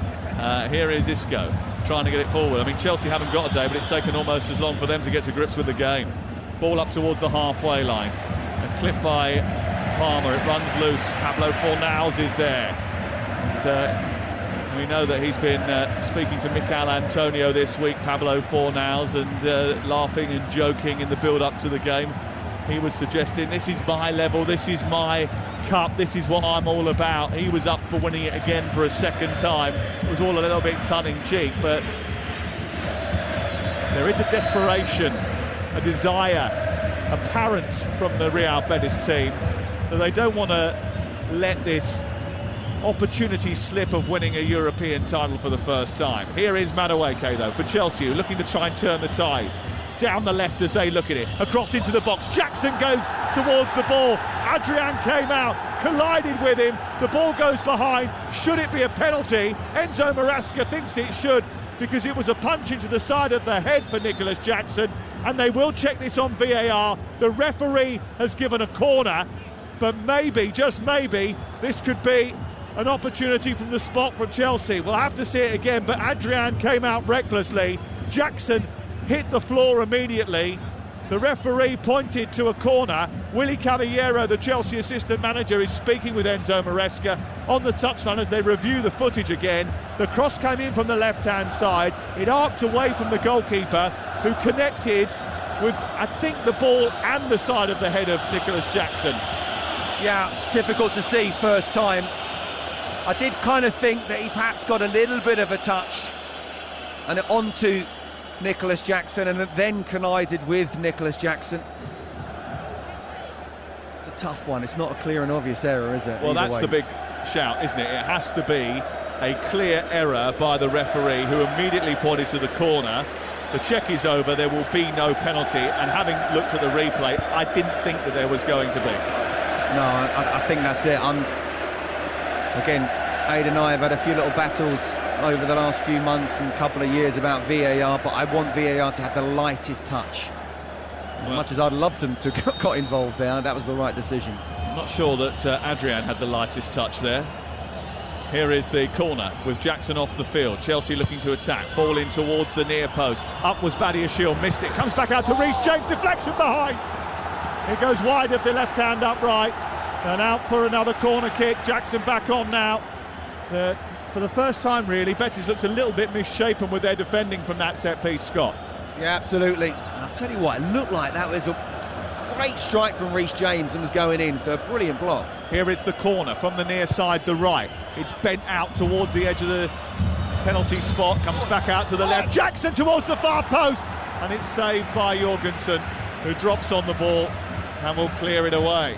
57 on the clock, Chelsea putting pressure on, but not managing to create a goal-scoring opportunity. No, it's a clever little pass from Enzo Fernandez, and it's actually a really poor cross from Nicholas Jackson on his left foot, his wrong foot. That was a poor ball. It was a really poor ball. At the other end, Isco is on the charge again. Chest pumped out, legs moving at vociferous speed. It's gone out to the right-hand side, and the cross from Anthony is a little bit too deep. It floats out of play and goes out for a goal kick away to our left. But Chelsea will take encouragement from the fact that they've just had a little bit of joy going forward, and that we've nearly played an hour mark, and despite not playing very well, it's only 1-0. No, absolutely. You know, they were much better in the last 5 or so minutes in half-time, and the last 5 or so minutes they've been much better. Jackson, a little bit more precise with his ball this time. Wants the return from Madueke, who overhits that slightly, and it just goes out of play and away for a goal kick away to our right-hand side. Benoit Badiashile picked up a yellow card, by the way, when that corner kick was given for protesting too intensely at the referee. So a yellow card has been dished out to the centre half. Chelsea now with 2 in the book. And the ball is away to our right, and a goal kick being taken by Nathan into Adrian. Adrian manages to get it back to Nathan again, who clips it down the left side into the chest of Jesus Rodriguez, a little bit loose with his ball forward, but then Neto similarly is loose with his. Chelsea give it back to Betis. Perrault allows it to go out for a throw in the left full-back position.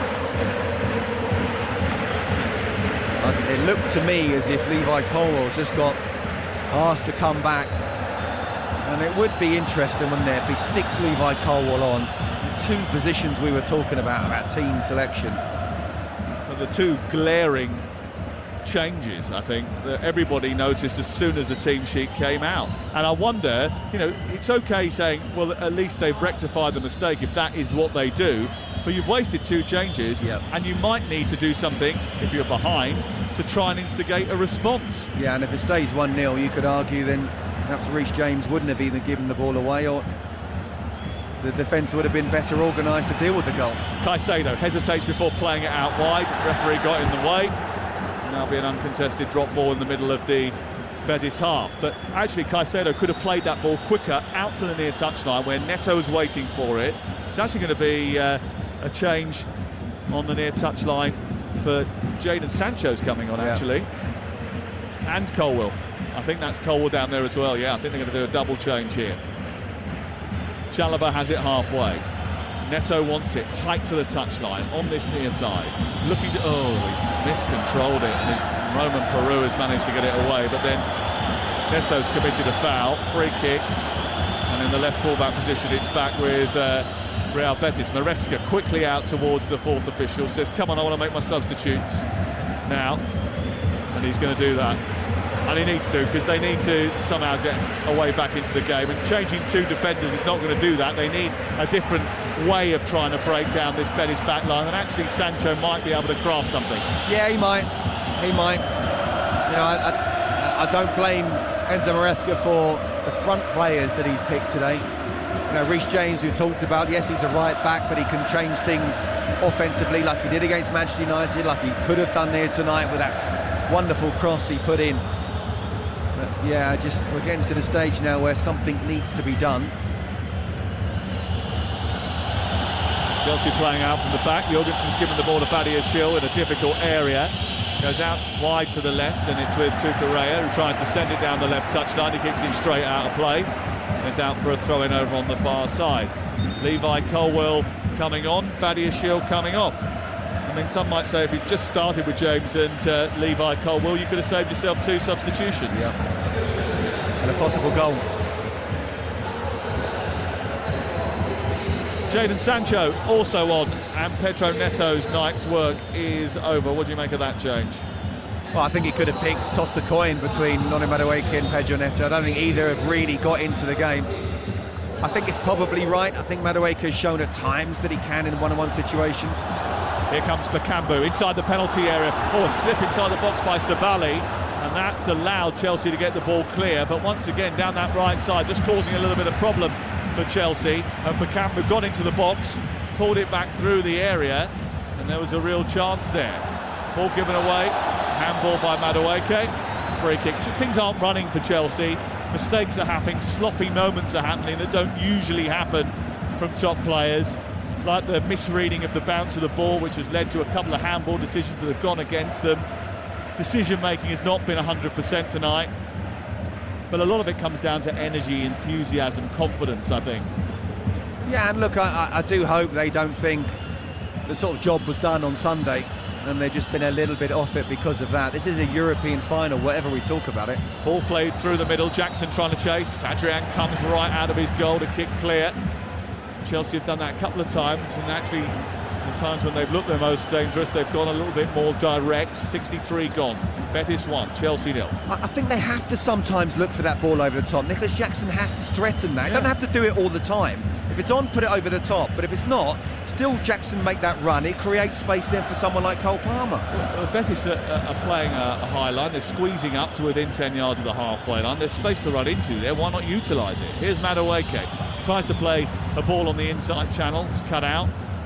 And then it's picked up by Pablo Fornals, and he's found Isco. Finds Fornals again on halfway.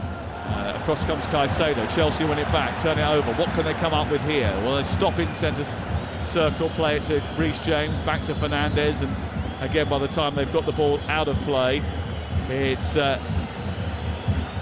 Betis who get back into shape.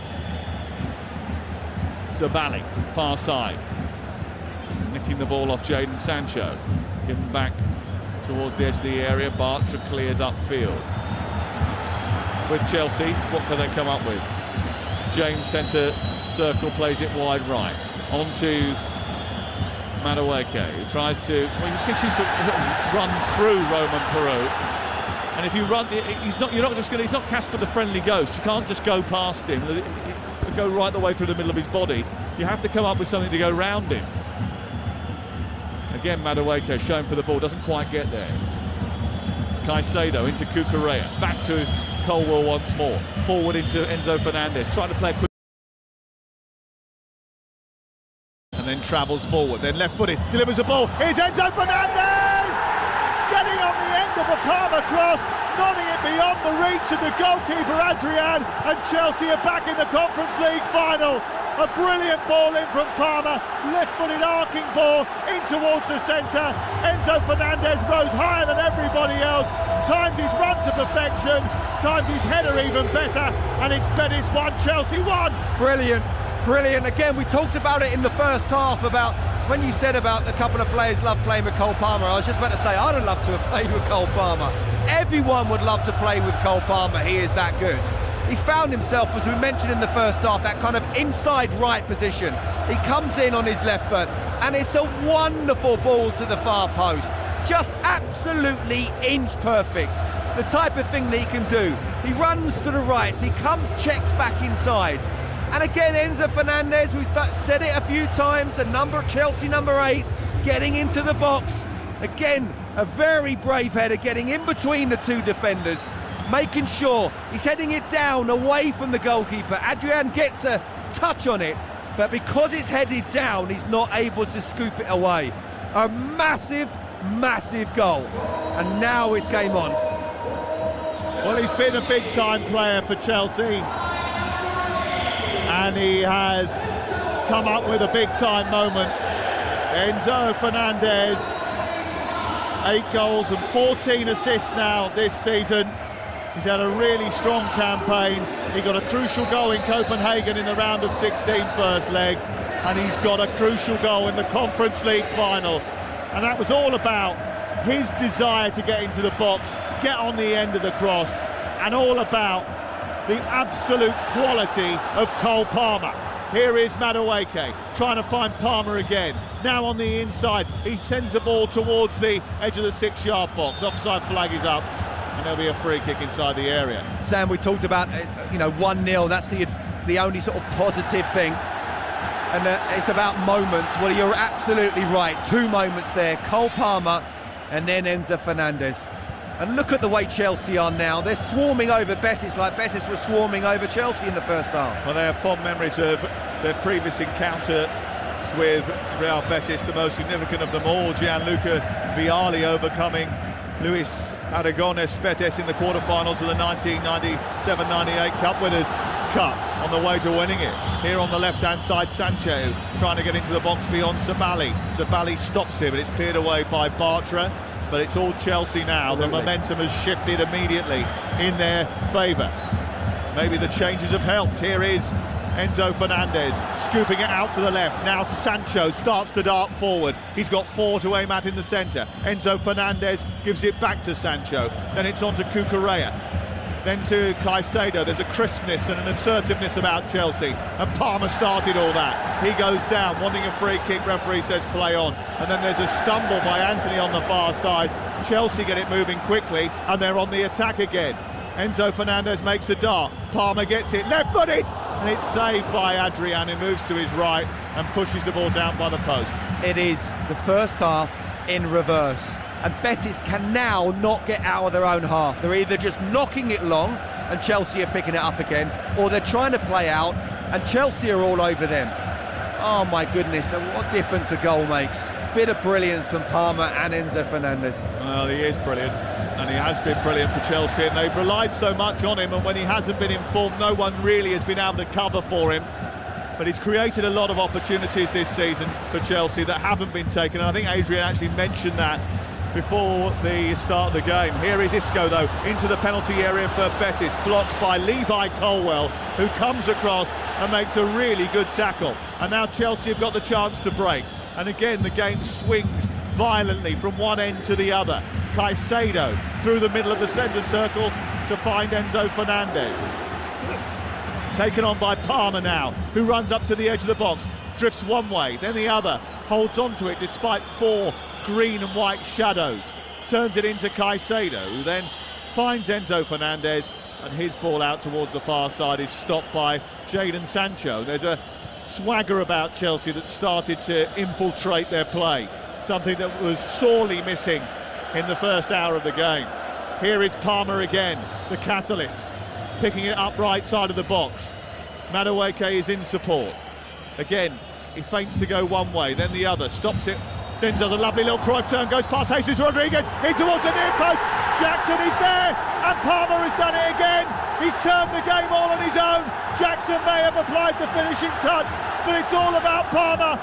And Chelsea have come from 1-0 down to lead 2-1 with 20 minutes to go.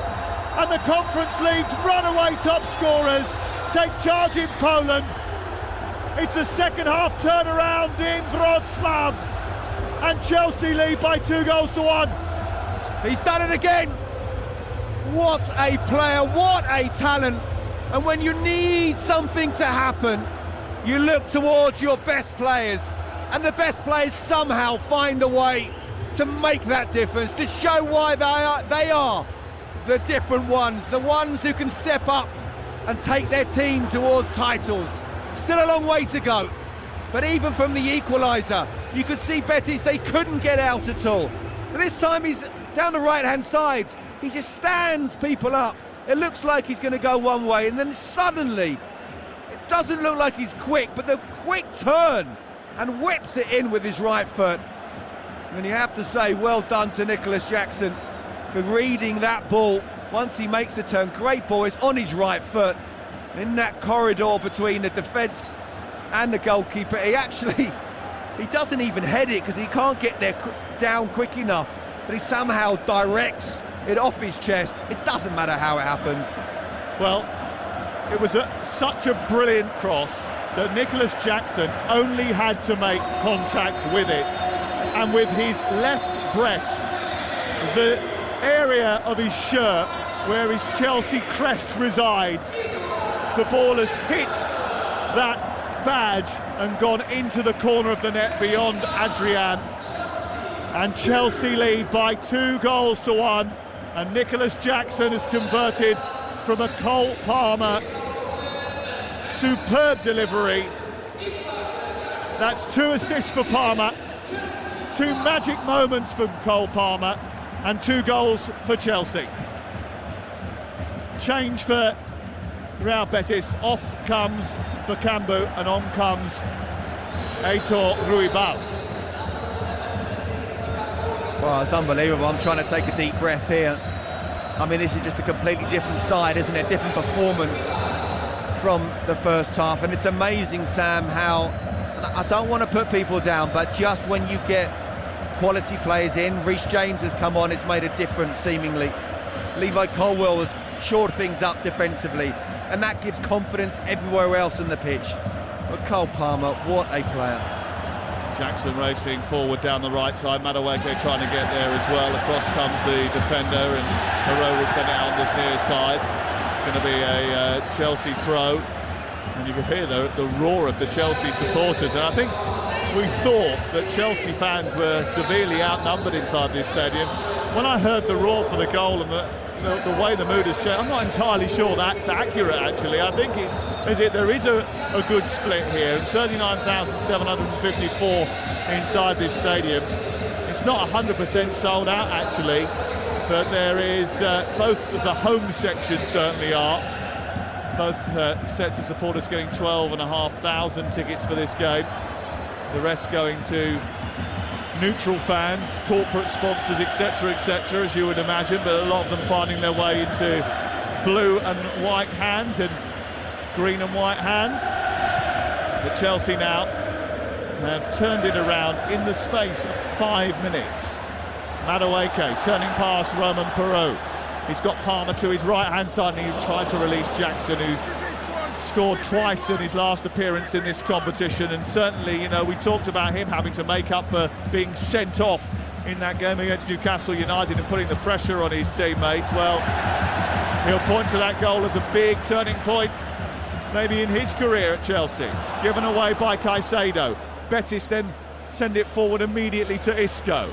He's now trying to make something happen with a little back heel into the path of Jesus Rodriguez, but James is there, and he nudges it out for a throw-in on this near side. Chelsea 2, Betis 1 on TalkSport in the Conference League final, live with Enterprise Rent-A-Car, making a big move or planning a clear-out with vans of all shapes and sizes. If you've got a plan, then they've got a van. Scott Minto. Yeah, and look, you know, we said about sort of the front six need to step it up individually, and they have done, to be fair, in the second half. Obviously Jadon Sancho's come on for Pedro Neto. Again, I do think just having the likes of Reece James in there, both defensively and going forward, makes a big difference. They're playing some football now. They're moving quickly up the pitch towards the halfway line. A lovely touch by Jackson into Madueke. His ball back was not very good, but he's found Cole Palmer eventually. Palmer back to Caicedo. And Chelsea retaining possession on halfway. They're 15 minutes away from completing the set. Trying to win all of the European competitions. And the uniqueness of that achievement, I don't think, can be underplayed. It will be a significant thing because it's very unlikely that anybody else is going to do it for a very long time. And that's not necessarily a good thing, because Chelsea will probably argue they shouldn't be in this position in the first place, but they found themselves there. And now, having competed in this competition, as Enzo Maresca said yesterday, Scott, when you and I were listening to the press conference, he said, this is the competition we are in, so we have to treat it like it's the biggest competition in the world. Look, I think there have been some things he said, and you highlighted them pre-match, where he's contradicted himself, or perhaps he just shouldn't say. I thought he spoke very well yesterday. Look, we're in this competition, so we're in it to win it. And to be fair, they've done really well so far, up until the final, and Betis is a massive step up from everybody they faced in this campaign, in this competition. But look, you know, the downside of what he's picked, I think he could admit that he made a wrong team selection, but fair play to him for switching it around, and the players for turning it around so far. So far. There's still 13 minutes to go, and Real Betis might not be finished yet. The ball from Anthony is a curling one in towards the near post with the outside of his left boot, which is dealt with by Chalobah. One over on the far side by Cucurella. Chalobah was part of that group in 2021, and he knows what it's like to get over the line, or be part of the squad that get over the line in a big competition. Here's Isco, though, after a quick corner kick is taken, tries to find Johnny Cardoso, but it's won by Jackson, and Jackson can get away here, and he's played in on the halfway line by Sancho, and he's racing away, and Sancho's to his right hand side. He takes a heavy touch and gives it straight to Adrian. My word, that was a killer goal there for the taking. It was a moment where the trophy should be won. Nicholas Jackson with a incredibly heavy touch as he galloped away into the opponent's half of the field, and now he seems to have done himself some damage, and he's on the floor by the edge of the penalty area, and Chelsea down to 10 players.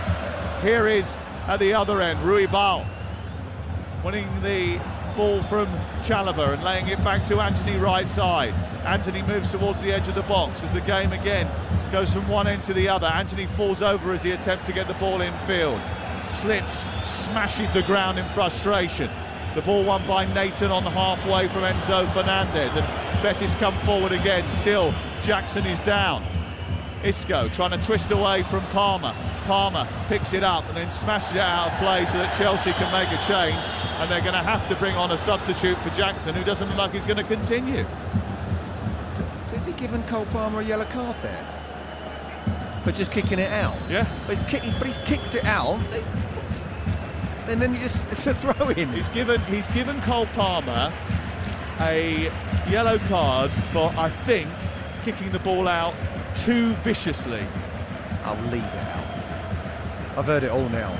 That is the most ludicrous yellow card I think I've ever seen. Do you know what? Just going back to that chance, what a chance that was on the counter-attack. He's on the halfway line, he's sprinting. The first touch was good. His second touch, he's just completely overplayed it. And do you know what? The goal and that kind of sums up Nicholas Jackson. He's got so much potential, he's got all the attributes, but hasn't quite got that composure to take himself, at the moment, to the next level. And I wonder whether just in that sprint, I don't know if it's a calf or a hamstring he's done. Hopefully it's just cramp, nothing more. And he can continue, because he is a handful, he really is. He does that thing that not anybody else in the Chelsea lineup does, and that's run in behind at pace. But that's why Chelsea need another striker, not necessarily to replace him, but certainly to add another option. Because when he's not there, okay, you can maybe put Pedro Neto, obviously you can't tonight, but he can add pace in behind, but he doesn't add pace and strength and ability to hold the ball up. Well, Nicholas Jackson is clapping the supporters behind the goal, but had he just shown just a little bit more poise, he would have been taking all the plaudits and Chelsea would be taking home the silverware. 10 minutes to go, he comes off and he's replaced by Kiernan Dewsbury-Hall. Got to the semi-final to this competition with Leicester a couple of seasons ago.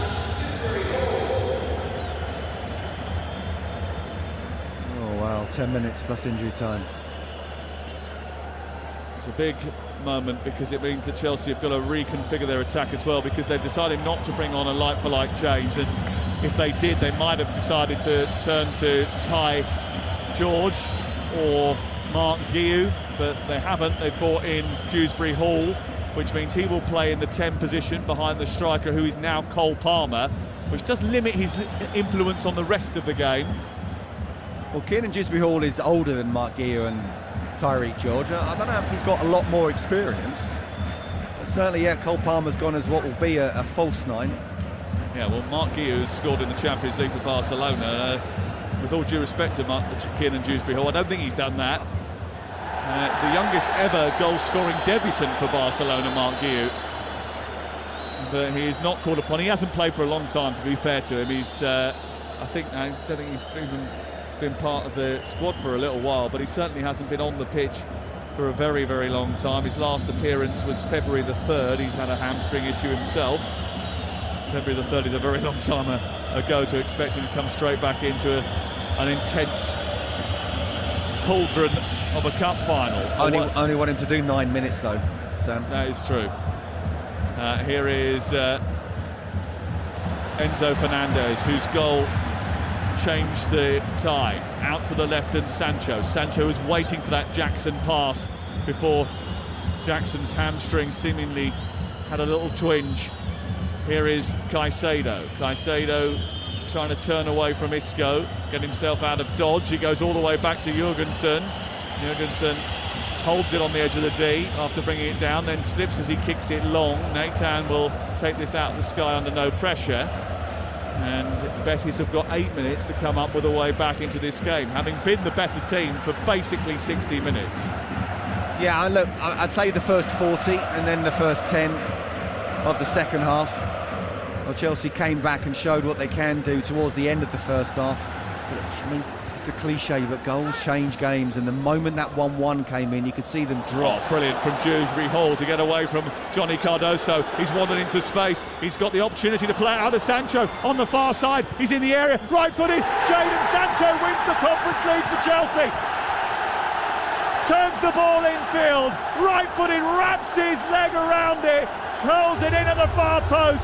Chelsea have come from 1 down to lead by 3 goals to 1, and Jadon Sancho, in what might be his last act in blue, scores the goal that seals it for Chelsea and Enzo Maresca, and all of a sudden Chelsea have just completed the whole European bingo card.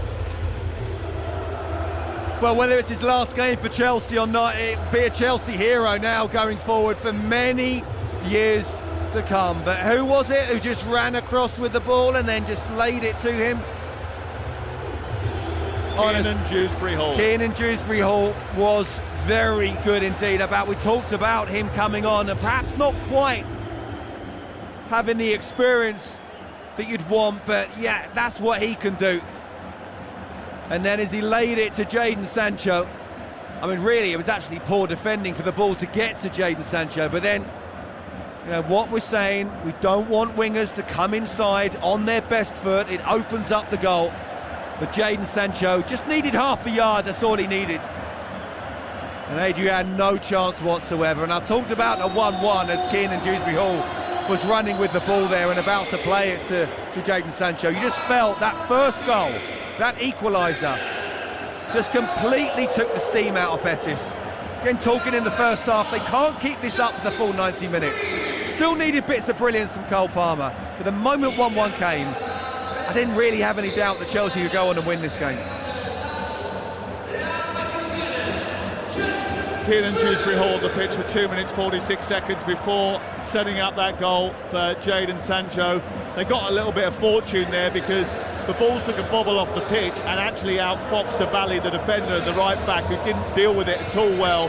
It scooted through to Sancho, and then Sancho just adjusted just so very quickly, came in on his right foot, bent it into the far corner, and Chelsea are moments away from winning another European trophy. That was a terrific finish from Sancho. He's had an okay time at Chelsea, but not a great time at Chelsea, and all sorts of rumours and reports. But here's Jesus Rodriguez going in behind, trying to get into the box. He says that there was a handball there as the ball was played in, and Betis went on the attack.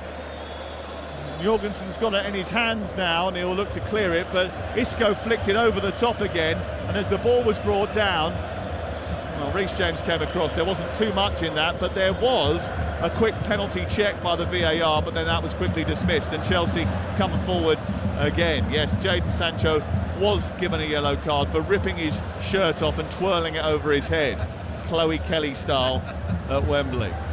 Here on the right-hand side is Anthony trying to chop in and shoot. It's gone straight through to Jorgensen, and he will clear, and there's 4 minutes to go, Scott Minto.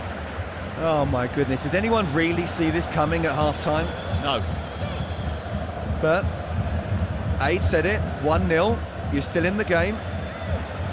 And I said, you know, they find it difficult to keep this up for 90 minutes, brilliant intensity, but the moment 1-1 came, the game just completely changed. Can that moment change the future for Jadon Sancho? Possibly. I mean, really, I just think one moment shouldn't, but it might be such an iconic moment that, I don't know, he may even go to the manager, he may have done already, but please let me stay, I love this club, this will give me the platform to move on. Because the rumours are that they're going to send him back to Manchester United. He's only on loan, and that they're not going to complete the permanent deal. That's going to cost them a bit, but they're going to do it anyway.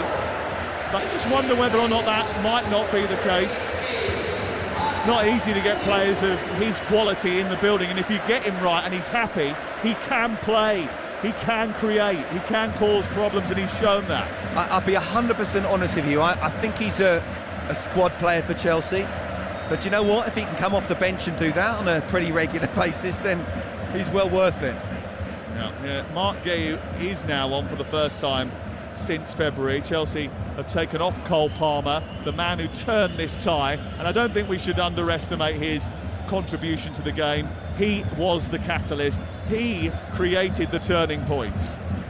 Ruud Gullit used to say to us back in the day, he said, I just want you to do two things to affect the game. I think Cole Palmer can put his head in the pillow tonight and say, I did two things to affect that game. He did two things to change the game.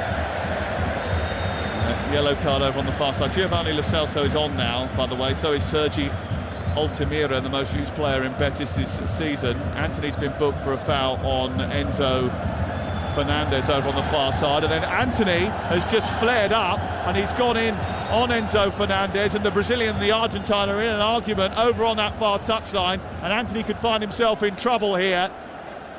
And the former Manchester United player on loan at Real Betis, who's had such a good time since joining the club, is now embroiled in a duel over on the far side with Enzo Fernandez. And the referee is trying to calm things down. He's taking advice from his assistant over on the far side. Frustration certainly building and bubbled over, I think. And Anthony now trying to wander away without getting a second yellow card in quick succession. Well, first of all, Brazil versus Argentina. Yep. It'll always be a battle, won't it? And second of all, I did say to you and Adrian at lunch that well, there's every chance that either Anthony or Marco Correa could get sent off, and Anthony's just put his head into Enzo Fernandez and made proper contact. That's not a headbutt as such, but he's definitely made contact where he didn't need to. It's a second yellow card, isn't it? Let's just put it that way. He's got away with that one. Well, they both have, because they both could have ended up getting yellow cards there. But that isn't the case. The referee has allowed the game to continue. We're into the final minute of it. Chelsea lead by 3-1. The winning goal from Nicholas Jackson's chest, but the goal that sealed it was Jadon Sancho's strike after 83 minutes. And Chelsea now just seeing out the clock before things turn into a party and a celebration in Wrocław. Here is Guiu, lovely touch off towards Madueke, who's miscontrolled it. He hasn't had his best game in Chelsea blue tonight, Madueke. A little bit frustrating. He has won the ball and fought out over on this near side to win it. He's got an England camp to go into now as Madueke. A couple of these players will be thinking about a short break before the Club World Cup. Others have got international duty to come before that. It's going to be a long summer for some of them. Blimey, it's relentless, isn't it? Here's Romain Perraud in towards the near post. Ruibal tries to get a flicked header on it, not cleared properly by Cucurella. One back on the far side by Lo Celso. He tries to turn it round the corner. Sabali goes across. Cucurella is there, and then Sancho takes it in. Lovely little balletic turn and runs up towards halfway, keeping command of the football, wandering infield, giving it to Caicedo, who charges up the pitch. We're into 5 minutes of added time at the end of the 90, live on TalkSport, with Chelsea winning the Conference League final by 3-1. Here's Caicedo, edge of the area, driving the ball home and driving Chelsea into a 4-1 lead. Brilliant break. Picked up in the left corner of the field by Jadon Sancho. He drove upfield. Chelsea built it brilliantly. Enzo Fernandez into the edge of the box. Caicedo was there, and Chelsea finish it off with a brilliant effort from their player of the year, Moises Caicedo. It's 4-1. Look, in a way, Betis don't deserve this. It's not a 4-1 game, but in another way, who really cares? And Moises Caicedo, it is quite apt, isn't it? He's not your natural goal scorer, I think that's fair to say, but he has been, through thick and thin this season, Chelsea's best player. And for him to get what will probably be now the last goal of this game, of this season, I think it's pretty apt. Betis just gone. They're out on their feet, both mentally and physically. There is a little deflection, but again, who cares? He's on the edge of the box, takes the touch. Adrian has no chance whatsoever, and Chelsea are minutes away from lifting the trophy. Yeah, Chelsea leading by 4-1 against Real Betis in the Conference League final, live on TalkSport with Enterprise Rent-A-Car. Rent from the best lineup in the UK. Enterprise has all the vehicles for your business needs, with the flexibility to rent for minutes or months. Moises Caicedo celebrates, and Chelsea lead by 4-1. And it's a brilliant Caicedo strike that did take a little deflection, which meant that the ball curled away from Adrian from the edge of the area, and Chelsea are now in a position of complete command, and their fans can start their celebrations. A game at half-time that looked as if it was going beyond them, a game at half-time which looked as if they were struggling to find a way in, but they dusted themselves down, they made the changes that were necessary, and they have got themselves on the front foot, taken complete control of the match, and scored 4 second-half goals to blow Betis away. Here is Bartra on the edge of the box, shooting from distance, over the top of the crossbar it goes, and it's out for a goal kick away to our left-hand side. It's Betis 1, Chelsea for. It was just about getting that equaliser. Once they got the equaliser, the body language of Betis, the body language of Chelsea, and 2 goals in 5 minutes, they'd kind of gone. They needed a third goal, of course. They didn't need the fourth, but we'll take it. What a turnaround it has been. Well, it's fascinating, isn't it? Because this could be the moment, and it's not the most important trophy in the world to everybody else. But Enzo Maresca said yesterday it's a good season, but it could be a great season if they win the Conference League. Now, he knows himself, and Chelsea fans know that they're used to winning other trophies, better trophies, bigger, higher profile trophies than this, but maybe they can use it as a springboard like they used to use the League Cup back in the day. There's a bit of a flashpoint on the edge of the penalty area. Lo Celso getting involved. Colwell goes across. Chatlaba says something. The referee intervenes. There's a yellow card for Peru, who has been involved in a bit of mouth, which the referee wasn't warming to. But that's a possibility, isn't it? Using it as a springboard, like Mourinho did back in the day with the first trophy, getting it over the board. 100%. I think the bigger achievement this season has been getting into the top 5, and obviously they finished 4th. But to win a trophy in the way that Jose Mourinho did with, you know, the 4th most important cup in England. But no, he treated it as every tournament you go into is the most important. It creates a winning mentality with this very, very young squad. They're throwing water at Enzo Maresca, the players, and he's told them to stop doing it until the end. Now they chase onto the pitch. The full-time whistle blows. It might not mean much to many, but Chelsea can now claim to be the first to have totally conquered the continent. They've won the Cup Winners' Cup, they've won the Champions League, the Super Cup, the Europa League, and now the Conference League. And they have completed the set with the youngest team in the Premier League. It's not the most significant trophy in world football, but for this Chelsea squad, it might just be the taste of silverware that inspires them to rekindle their love for it. 4 years since they last won a trophy, they are victorious again. Cole Palmer was the star of the show. He turned this game on its head, a game that was well beyond them at half-time, but he conjured up 2 goals in the space of 5 minutes, which altered the course of this match, and Chelsea, as a result, are winners again. The 2025 Conference League final winners are Chelsea Football Club, winners of the whole lot. Well, they talk about a game of 2 halves, and it's a cliche, but we've just witnessed that on TalkSport tonight. That first half, completely different sport to the second half. Chelsea absolutely ripped them to shreds. And what I will say is that Maresca, we know, got his team selection wrong. Chelsea have won this cup despite their manager, not because of their manager. They've won this cup because Cole Palmer decided to come out and play in the second half, and boy, did he play, to the point where they simply could not cope with him. Real Betis didn't know what to do. Isco had a disco first half, but his glitter ball lost its sparkle second 45, and Cole Palmer took over, throwing shapes, setting up goals, getting them level, getting them in front, and in the end it was murder on the dance floor, and Chelsea have won the Europa Conference League. And what we said, Scott Minto at half-time, it's only 1-0. It could have been 2, it could have been 3, possibly could have been more, but only 1-0. Betis couldn't keep it up, and Chelsea got it right in the end. Absolutely, Aidan. I haven't seen shapes thrown like that since you on the dance floor 20-odd years ago. Honestly, Cole Palmer, what a player. Look, you know, I've defended Enzo Maresca throughout the season, and I still think, you know, he's righted the wrong to a point, but he's got away with it. His player has got him out of trouble. It was the wrong decision to make those. I like Malagusto as a player, I do, but today he had a really poor first half.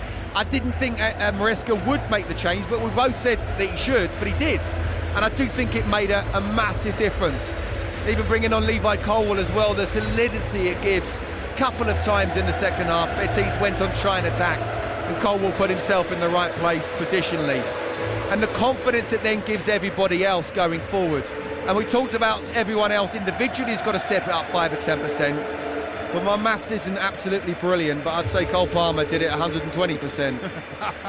I have to say, Cole Palmer, at times he was ambling around in the first half and looked a little bit lost, arguing with the officials at half-time as they went off and at the start of the second half. If you remember when they came out, I said at the start of the second half, Cole Palmer, let's see what you can do. Show us what you can do as a footballer. And boy, did he do that. I think he watched Isco in the first half, didn't he? I mean, to be fair, you were saying before the game about both those players, and it's not unobvious to say that, but those were the stars tonight. Isco was amazing in the first half, Cole Palmer was amazing in the second, but he did it twice.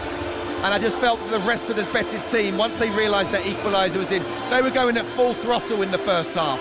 They couldn't afford to concede the goal, and there were times where it looked like they were going to go and get the second goal. And I don't think this Chelsea side would have come back from 2-0 down, but they stayed in the game. It was 1-0, and as you say, Cole Palmer stepped up and did what Isco and more was doing in the first half. I think there's been times over the course of this season where there's been some disenfranchised supporters at Chelsea. We've had protests outside the ground. There hasn't been the direct connection with the manager, and sometimes even with the squad. But there's a moment over there right now happening with the travelling support that's come over here to witness this, and that squad that could be the moment that everything gels for this very new group. Because, I mean, they're partying like it's 1999 over there. Well, I tell you what, all those goals were at that end as well. It was almost like it was meant to be, that Chelsea produced virtually nothing in an attacking sense.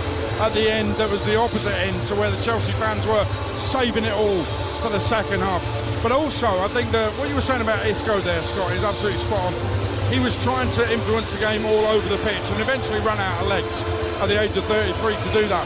Cole Palmer was influencing the game in a more attacking sense, and he could only do that after Maresca corrected his mistakes, made the defence more stable, which allowed the midfield more freedom, and therefore Cole Palmer more ability to influence things. You should be a pundit. Sorry, yeah. No, you're absolutely right. I think that, again, we can criticise Enzo Maresca with his team selection here, but still, he corrected the wrong. But you're then relying on the players to do something, and Cole Palmer did that. So in that sense, he's got him out of jail to a point. But I still want to try and defend Enzo Maresca, because I don't want Chelsea to be that club that is always looking to be negative and changing managers all the time. I believe it needs a little bit of foundations, and then give a guy a chance. Potter wasn't given a chance. Pochettino wasn't given a chance. Somebody needs to be given a chance. And I just think, well, what he's done from where he took over at the start of the season to where Chelsea Football Club are now, in the Champions League for next season, winning this trophy, being the first club ever to win all 5 of the UEFA's competitions. Hopefully, with the greatest of respect to this competition, we'll never see Chelsea in it again. And they're in the Champions League all the time.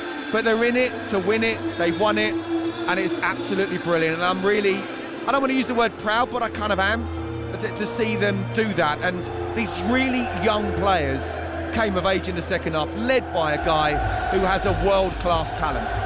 Well, the Chelsea players are celebrating hard, as Sam was saying, and that's how much it means to them to win, to get to a final and win it. And I don't think they're even thinking about, the level of it. They know they're in the Champions League and they're going to try and win that next season. But it's this season, and this is where they're at. So they've won it, and they're feeling great about it. The flip side is, just seeing Adrian, the Real Betis keeper, crying, real tears. Pablo Fornals won this a couple of years ago. He's been crying proper tears as well. The emotions of the event. I mean, I'm not having any of this talk of, it's only the Europa Conference League. We do that too much in England. We diminish these things. It's the competition you're in. It's a European trophy. It means so much to so many people. You ask any West Ham fans who, even those who didn't go to Prague, but those who were out in Prague and made that trek, that's one of the best days, if not the best day of their life. And yes, they got married and had kids and all that, but if they're being really honest, that day in Prague was it. Now, Chelsea fans have had some big days, okay? I get that, and there will have been bigger days that some of their fans have had. But the amount of times they can say, some of those Chelsea fans, there'll be many in that number that have been to all of them. And we were on the plane with some old-time Chelsea fans who may even have been to that Cup Winners' Cup win back in the 70s against Real Madrid, I think it was, may even have been there. And then pre-Abramovich, after you'd left, and they won the Cup Winners' Cup because you'd helped them win the FA Cup. And they go and win that. And then the Russian money comes in and they start to dominate. They win the Champions League twice, Europa League twice. This will be in that number that they will talk about when they talk to their kids and grandkids about their memories of following Chelsea at the top level around Europe. Absolutely, and you know, I was sat on the plane and there was a dad with a 6-year-old kid, and another guy sort of said, oh, you know, how old are you? He went, I'm 6. He won't remember the last time Chelsea won a trophy, so this will be a special moment for the rest of his life. And hopefully it kickstarts Chelsea to do what they did at the start of the Abramovich era. Look, whether you agree with it or not, and I don't agree 100% with the way the hierarchy or certainly the recruitment has gone, I think it's absolutely crucial going forward now, where they don't just say, well, we've done this and we've got to carry on doing. They've got to bring in a few senior pros in the key positions, in the spine positions.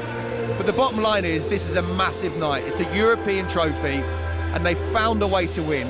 And this will be something that will stay in many people's memories. Even those people who were back in the 70s or even the 90s. It's been 4 years since Chelsea won a trophy, and during the Abramovich era, that just didn't happen. So hopefully now, this will be a special memory, but one of many more to come. I remember when I was a kid, Chelsea didn't win anything. And I was told about the days in the 70s, the early 70s, late 60s, where they'd get to finals, where they'd won the Cup Winners' Cup that you referenced. It was actually won on a replay. Chelsea played one night, then had to stay over because they drew, and many people couldn't see the replay because they didn't have a hotel, they had to get back or whatever. It was 2 days later. It was 2 days later, yeah, it was wouldn't ridiculous. It wouldn't happen now. They beat Real Madrid in that final. They'd beaten Manchester United. They'd beaten Leeds United at Manchester United in a replay in the Cup final in 1970, and it took Scott to come along and end that wait. 26 years the wait was for a trophy. Yeah, I carry Gianfranco Zola on my shoulders. Who's on breakfast tomorrow, by the way, Gianfranco Zola, talking about this. But that moment was the moment that it all started to come together for them, and it propelled them forward, as you mentioned. But the feeling of that first one is always incredibly important for a group. Chelsea went on. They won the League Cup the next year, the Cup Winners' Cup the year after that. They got third in the Premier League in '99. They won the Cup again in 2000. Then they get into the Champions League, and it starts to cascade before they win the title for the first time in 2005. And this group, this is going to be a big moment for this group, because they've learned how to win something. You know, this is new for all of those. Cole Palmer's never won anything before. This is his first senior trophy. And also not just winning this trophy, but at half-time we're all thinking, oh my gosh, what have we just seen? Yeah. They've turned around such a really difficult game, where this is not what was in the plan. This is not what was meant to happen. They were meant to go on and win the Europa Conference easily. Well, that wasn't going to happen against a very good Real Betis side who was well coached and got some very good players. So not just to win it, but to come back from playing poorly and find a way to win. And absolutely led by Cole Palmer. But there were lots of good, solid performances in there as well. It does bode well going forward for sure. Well, Palmer's not the only one, not the only Cole who's going to be talked about tonight. Carlton Cole is on Sports Bar with Jamie O'Hara this evening. Carlton Cole, a former Chelsea striker, of course. Jamie O'Hara, ex-Spurs, so 2 European trophy winners, or supporting clubs that have won European trophies, which takes me back to a brilliant debate they had on Drive earlier about if Chelsea win this, well, who's had the better season of the Champions League qualified sides other than Liverpool? And you could easily say that Arsenal are low down that number. Scott Minter, have Chelsea had a better season than Arsenal? I think yes, because I wasn't necessarily expecting Chelsea to be in the Champions League, and obviously they've won a European competition, albeit third tier. Look, I'm not one of those to say that Arsenal have had a poor season. Arsenal had a good season, they just didn't have a good ending. And they're knocking at the door, and I believe they know what they need to do, and I think they will get that striker or get a striker. They need to know they need to get somebody.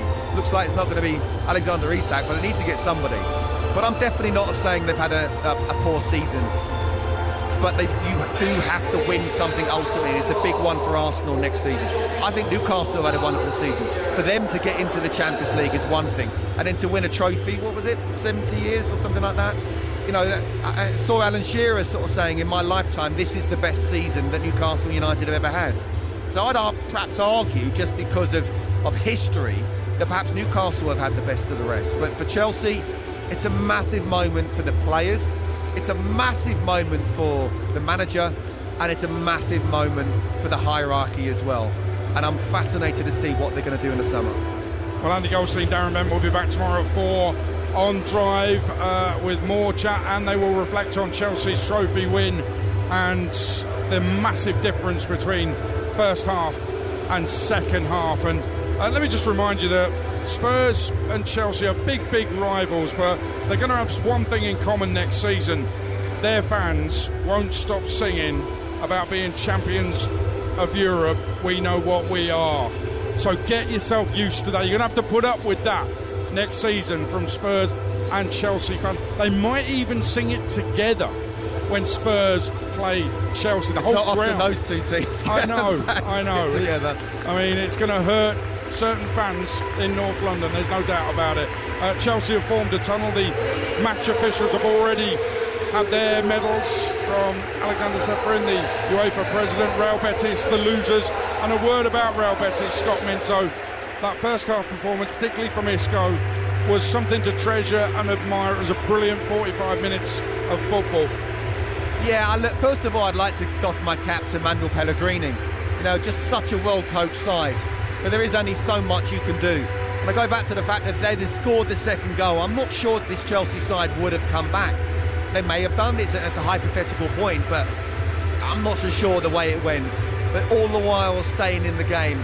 That first half, they were superb. And Isco, I mean, just how good was he? And even the little skills he did at the start of the second half as well. It's like only a handful of players in the world could do that. You know, even that in itself, even though nothing came of it, was just a joy to watch. So, look, fair play to them. And to the fans, you mentioned them right at the very start. They were superb from the moment that we first set foot in Poland. It's their first ever European final. And I think they certainly proved that in terms of the fans, they're winners, along with Chelsea fans. And unfortunately for them, for their team, just couldn't quite see it out. But again, I don't care. I'm glad Chelsea have done it. The Real Betis number 11 Bakambu, a big hug with Christopher and Kunku. They are both French friends. They are, hence the big moment they just shared together. I actually just want to mention as well Cucurella, who got squirted with juice by all the Chelsea players who chased him as they were celebrating. And I think it's because we talked about Anthony and how brilliant he's been for Real Betis, and he has, it doesn't deny that, but he didn't have a good game tonight at all, and that's partly at least got to be down to Cucurella. 100%. I mean, Anthony didn't really get on the ball too much, but whenever he did, Cucurella was strong. But I think, and I mentioned this in the United game just before he actually scored the winning goal, I said, Marc Cucurella is one of those almost annoying players, and he normally does something even from left back, and he did that night in the end, scoring the winner. But the way he man-marked Anthony tonight was absolutely superb. Well, Enzo Maresca's already been up for his medal, and here come the victorious Chelsea players to collect their medals and lift that trophy here in Poland. And to take you through it, your commentator on TalkSport, Sam Matterface. Well, that Conference League trophy is 4 kilograms lighter than the Europa League, which is the heaviest trophy in UEFA's armoury. But the 40 medals that they give out will be cherished, and that trophy is about to be tossed around by Reece James, the captain. They deserve to win it, Chelsea, because they were top of the Conference League phase, 6 wins out of 6. They're the top scorers with 42 goals, the next Fiorentina with 30. They'd won 9 games in a row before losing to Legia Warsaw in the second leg of the quarter-finals. No wonder the European flag is blue. Chelsea have absolutely dominated this competition, and they have won the whole lot now. 5 clean sheets in the last 10. They didn't keep a clean sheet today, but they certainly had a massive turnaround. And it isn't just the trophy, it's the final piece of their unique continental collection. Reece James is the last to get his medal from Alexander Seferin, and he eyes up the Europa Conference League trophy. He walks over towards his gathered teammates under the banner. The Conference League trophy is in his hands. Chelsea become the first team in history to win the full set of European trophies. They add the Conference League to their impressive haul. Nobody has, or is likely to have for a long time, a collection quite like theirs. Reece James lifts his first trophy as Chelsea captain into the Wrocław sky. The ticker tape and the fireworks explode, and Chelsea celebrate their 9th piece of European silverware and end their season on a high. Their gaze turns to America now and the Club World Cup, but they go there as winner of the Europa Conference League. Well done, and congratulations to Chelsea as Cole Palmer lifts it, and that's a big cheer. And listen, we've seen this before with Spurs lifting the trophy and celebrating endlessly. There's nothing not to love about seeing your captain lift a trophy, and it really doesn't matter what trophy it is. It's a very special moment, and I'd even maybe put... Listen, we talked about underdogs and Crystal Palace and Spurs and Newcastle all winning trophies. Chelsea were not the underdogs in this competition. They were very much the favourites, and you could even argue, at the risk of being accused of arrogance, that listen, any English side, any Premier League side in the Europa Conference League should be going on to win the thing. Well, they were tested first half, and they came back from that test and they put it to bed and lifted the trophy. Yet another trophy in Chelsea's sparkling, gleaming, golden history. And the recent history is trophy-laden, that's for sure. And we need to talk about Cole Palmer. Listen, you can get your calls in to Sports Bar, which is coming up in around about 10 minutes. 03717 22 33 44. But Cole Palmer, he seemed to be unplayable with what he was doing. The ball he put in for the first one, Scott, was absolutely sensational. The second one, it seems like he's got nowhere to go. Absolutely nowhere to go. And then out of nowhere, there's a little turn, and Jesus Rodriguez has no idea where Cole Palmer is. And it doesn't look like it's anything special. He just disguises it and does it so quickly. It's magnificent. Do you know what, Aid? The top players play at their own pace. Cole Palmer is quicker than you think, but he glides across the turf, whether it's sprinting with the ball or whether it's that little pirouette that he did there, leaving his defender for absolute dead. And then on his right foot, and we spoke a little bit earlier about Nicholas Jackson being in a great position on his left foot, and he puts it straight to the keeper's hands. What a wonderful ball with his supposed wrong foot between the defenders and the goalkeeper. Nicholas Jackson actually does well, I think, to not head it, but sort of chest it, shoulder it in. But just moments, Aid, honestly, moments. I can run up and down as much as I possibly can and try to affect the game, but there's only a handful of players in the game that can produce moments like that you just sort of think, wow. Gianfranco Zola did it back in my day, played with Paolo Di Canio as well at West Ham, and Cole Palmer's up there. Honestly, I mean, the talent, the potential of this guy, I don't want to say he's definitely world-class right now. What I would say is heading towards it, but without doubt he's got a world-class talent. Again, he plays the pace, the game to his pace. And just when you're thinking that I don't see Chelsea doing anything here, it's why you never take him off, because he's capable of something like that. And he did it within 5 minutes and just changed this European final tonight. You've thrown his name in with some proper talents there, Scott Minto. That's high praise indeed. Has he got to be a bit more... Consistency has got to come into his game, but he is still young. Yeah, absolutely. Look, he's only been 2 seasons. Is it 2 seasons? 2 seasons at Chelsea. And obviously he had a little bit of a patch in this half, just around the Christmas time and just after. I think he missed Nicholas Jackson, but I think everybody sort of fell away a little bit. But do you know what? Not only has he got the talent, not only has he got the physical capabilities, but he's got the mentality. When he got interviewed after the game that time, and you could see, and he sort of, he wasn't happy again. He used choice words that perhaps he could have used a different time, but it was raw. He's raw, the way he speaks. And you know that he was like, I'm desperate to get this club back and I'm desperate to carry it. But it's not in an arrogant way in any way. It's just what these potential and world-class talents have. They believe, give me the ball, I'll do something. If it hasn't happened there, give me it again. At some point I will do something. And again, he's changed this European final just within a 5-minute space, and there aren't many players that can do that. Just had to do a double take there. Malo Gusto was celebrating with the trophy. Let's move on. Reece James has got hold of the trophy now. Made a massive difference when he came on. He seemed to stabilise everything for Chelsea, certainly defensively, and he contributed going forward as well. What he's also just done, I think it was Reece James, grabbed hold of Enzo Maresca, dragged him towards the Chelsea fans and basically said, listen, give yourself some credit, and basically told the Chelsea fans, this is our manager, give him some credit. It was a lovely thing for the captain to do. Absolutely, and the players realise what happens on a daily basis because they're there. And Sam was saying it earlier, he is popular amongst the players. It's not easy being Chelsea manager. It hasn't been easy for the last 20, 25 years, but even more so in the last 2 or 3, because it's a complete change in shift. It's not about the here and now, it's all about the future. And that's why I'm really interested to see what's going to happen. And Enzo Maresca can say what he wants, and oh well, what do we say? Is it F you? And well, I don't believe that was the right reaction to do.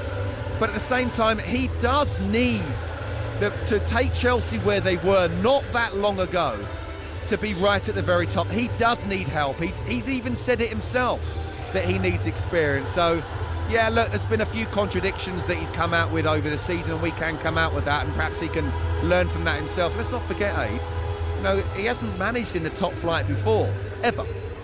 So this was his first season. So to finish 4th, to win a European trophy in all the chaos that was going on behind and what's happened in the last couple of years, I think is a great achievement. Let's quickly go through the goals. We mentioned the ball, brilliant crossing for Fernandez's header from Cole Palmer. Cole Palmer setting up Nicholas Jackson's goal as well, which actually they checked it for handball. It came off his torso, but for one moment it looked like it might have been sort of halfway down his arm, and they might have been looking at where the t-shirt line and all that nonsense was. But it was a good goal from Jackson. It shouldn't have been ruled out. Absolutely correct. But actually, he will be glad he scored, because he had that breakaway. I remember in commentary Sam saying his touch was so heavy, the ball went straight to Adrian. I thought he meant me, the touch was that heavy. The touch was that bad. So he'd be glad he got the goal before that, because that was a bad miss. Yeah, absolutely. And it was bad. And you saw him within that sort of 5, 6, 7 seconds, Nicholas Jackson in a nutshell. He's big, he's strong, he's pacey, no one was catching him. But just in that final moment where you need to be really clinical in your mind, and Michael Owen-like and Robbie Fowler-like, he hasn't quite got that. Can you acquire that? I'm not so sure, but it doesn't mean to say he can't be a really good player and a really good asset for Chelsea. And yeah, look, it was a big moment that it definitely would have killed the game off. He didn't have to worry about it now.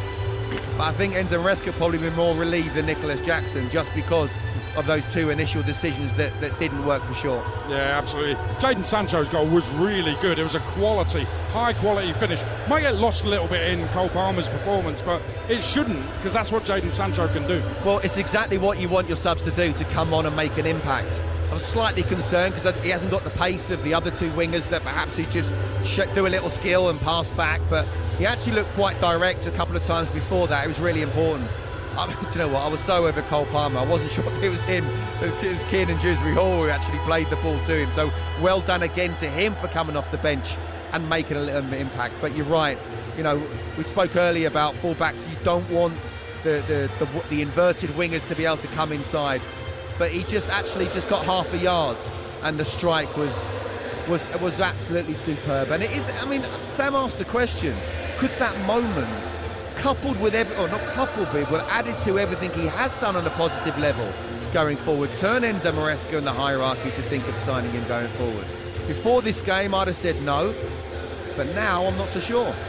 Well, Caicedo got the 4th in added time, and he's been, I think he won Player of the Year, but he's definitely been one of Chelsea's best players this season. Has helped contribute to that Champions League placing, and with the goal he's contributed to the win as well. And now they're playing the traditional Chelsea anthem. And even though they might be outnumbered in the city, there'll be a lot of crying Betis fans tonight around Wrocław. But Chelsea fans will be deliriously happy. I can imagine they were fuming at half-time, and probably fuming when they saw the team sheet as well and wondering what was going on. There was no hindsight about it. We all knew that team sheet was wrong, didn't we? Yeah, by the way, well done for saying Fotrov. Thanks. We're getting it right. I'm just glad I don't have to say it for much longer. The team from here got relegated last season, so won't be mentioning them in European competitions. No, but you're right, and I'm sure... I mean, it will be interesting to see if it does sort of come out at all. You know, whether Reece James was, took it and said fine, and, Levo Colwell took it and said, right, fine. I'm pretty sure after what happened at the weekend, they would have wanted to play again. So unless there was some kind of, scan that Reece James had to say that he shouldn't, well, he didn't look like it in the second half, did he? It's quite clearly the manager's decision. You could say well done for him for correcting it, but you still needed Cole Palmer to get you out of trouble. And Reece James is brilliant, and he's a good pro, and so is Colwell as well. And I think, again, it's another sign of unity. What we're seeing now is, I think they would have taken it well. They wouldn't have thrown the toys out the pram. But again, what do you do? What do you want? You want your subs to come on and make a difference. And I thought Reece James, he almost spreads that calmness, doesn't he? Both from a defensive and a offensive point of view. Chelsea 4, Real Betis 1. Time now to pick our man of the match with Enterprise Rent-A-Car. Man of the match on Talk Sport with Enterprise Rent-A-Car. Whether you're on holiday, at home or away this summer, Enterprise has locations all over Europe and a vehicle that's just right for you. Well, Really? Chelsea Cup winner. Well, listen, we talked about Cucurella, we've talked about Reece James coming on, making a difference. I think the man you're about to pick didn't even score, so... Should we all say this at the same time? 1, 2, 3. Cole Palmer. Why? He was so bad he got taken off. And he got booked. I think that was a fairly open and shut case. Cole Palmer, our man of the match with Enterprise Rent-A-Car. Man of the match on Talk Sport with Enterprise Rent-A-Car. Making a big move or planning a clear out with vans of all shapes and sizes. If you've got a plan, we've got a van. Well, you two are going to do the pods. Are you doing that tonight or tomorrow? Tomorrow. Tomorrow morning. It'll be out by lunchtime, English time tomorrow. Yeah, we're going to do it over. We're going to do it over a nice little breakfast tomorrow morning. Yeah, absolutely. I'm on the breakfast show at 8, I think. So I think we're getting about 5 to 8. You deserve a champagne breakfast in the morning. I think, bearing in mind that you were part of the team that started all of this trophy hunting. Well, you're going to take me out for a champagne night time, aren't you? Well, I look forward to listening to that. So no doubt you two will be joining the Chelsea party that's going to go on through the night in this city. Chelsea win it 4-1. They beat Real Betis after trailing 1-0 at half-time. And Chelsea can now say, European trophy collection, completed it, mate. It's the Sports Bar next, 03717 223344. Kick off on TalkSport with Ladbrokes. Get money back as a...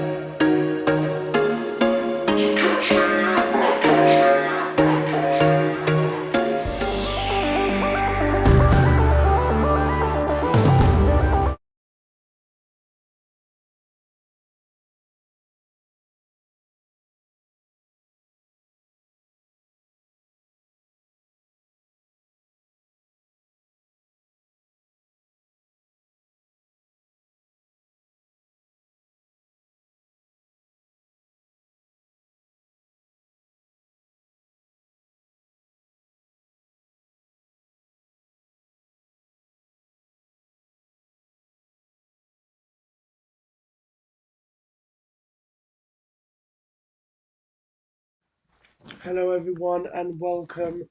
I'm very sorry that I didn't do what they call it, an intro, just because I forgot to, my thing wasn't working, but I'm very sorry for that one, but please forgive me for that. But thank you for all the support today. It's been absolutely brilliant. 2 streams already in a row. I've never done that on a Wednesday before. But guys, thank you for all the support. It's been brilliant. And thank you for subscribing. It's been brilliant. So guys, thank you for the support. And I will see you all in the next one. And the next one will be not tomorrow. There won't be a live stream tomorrow. But there will be a live stream on Friday. And it will be Hong Kong versus Manchester United. Okay, guys, see you soon, and I'll see you then. Bye for now.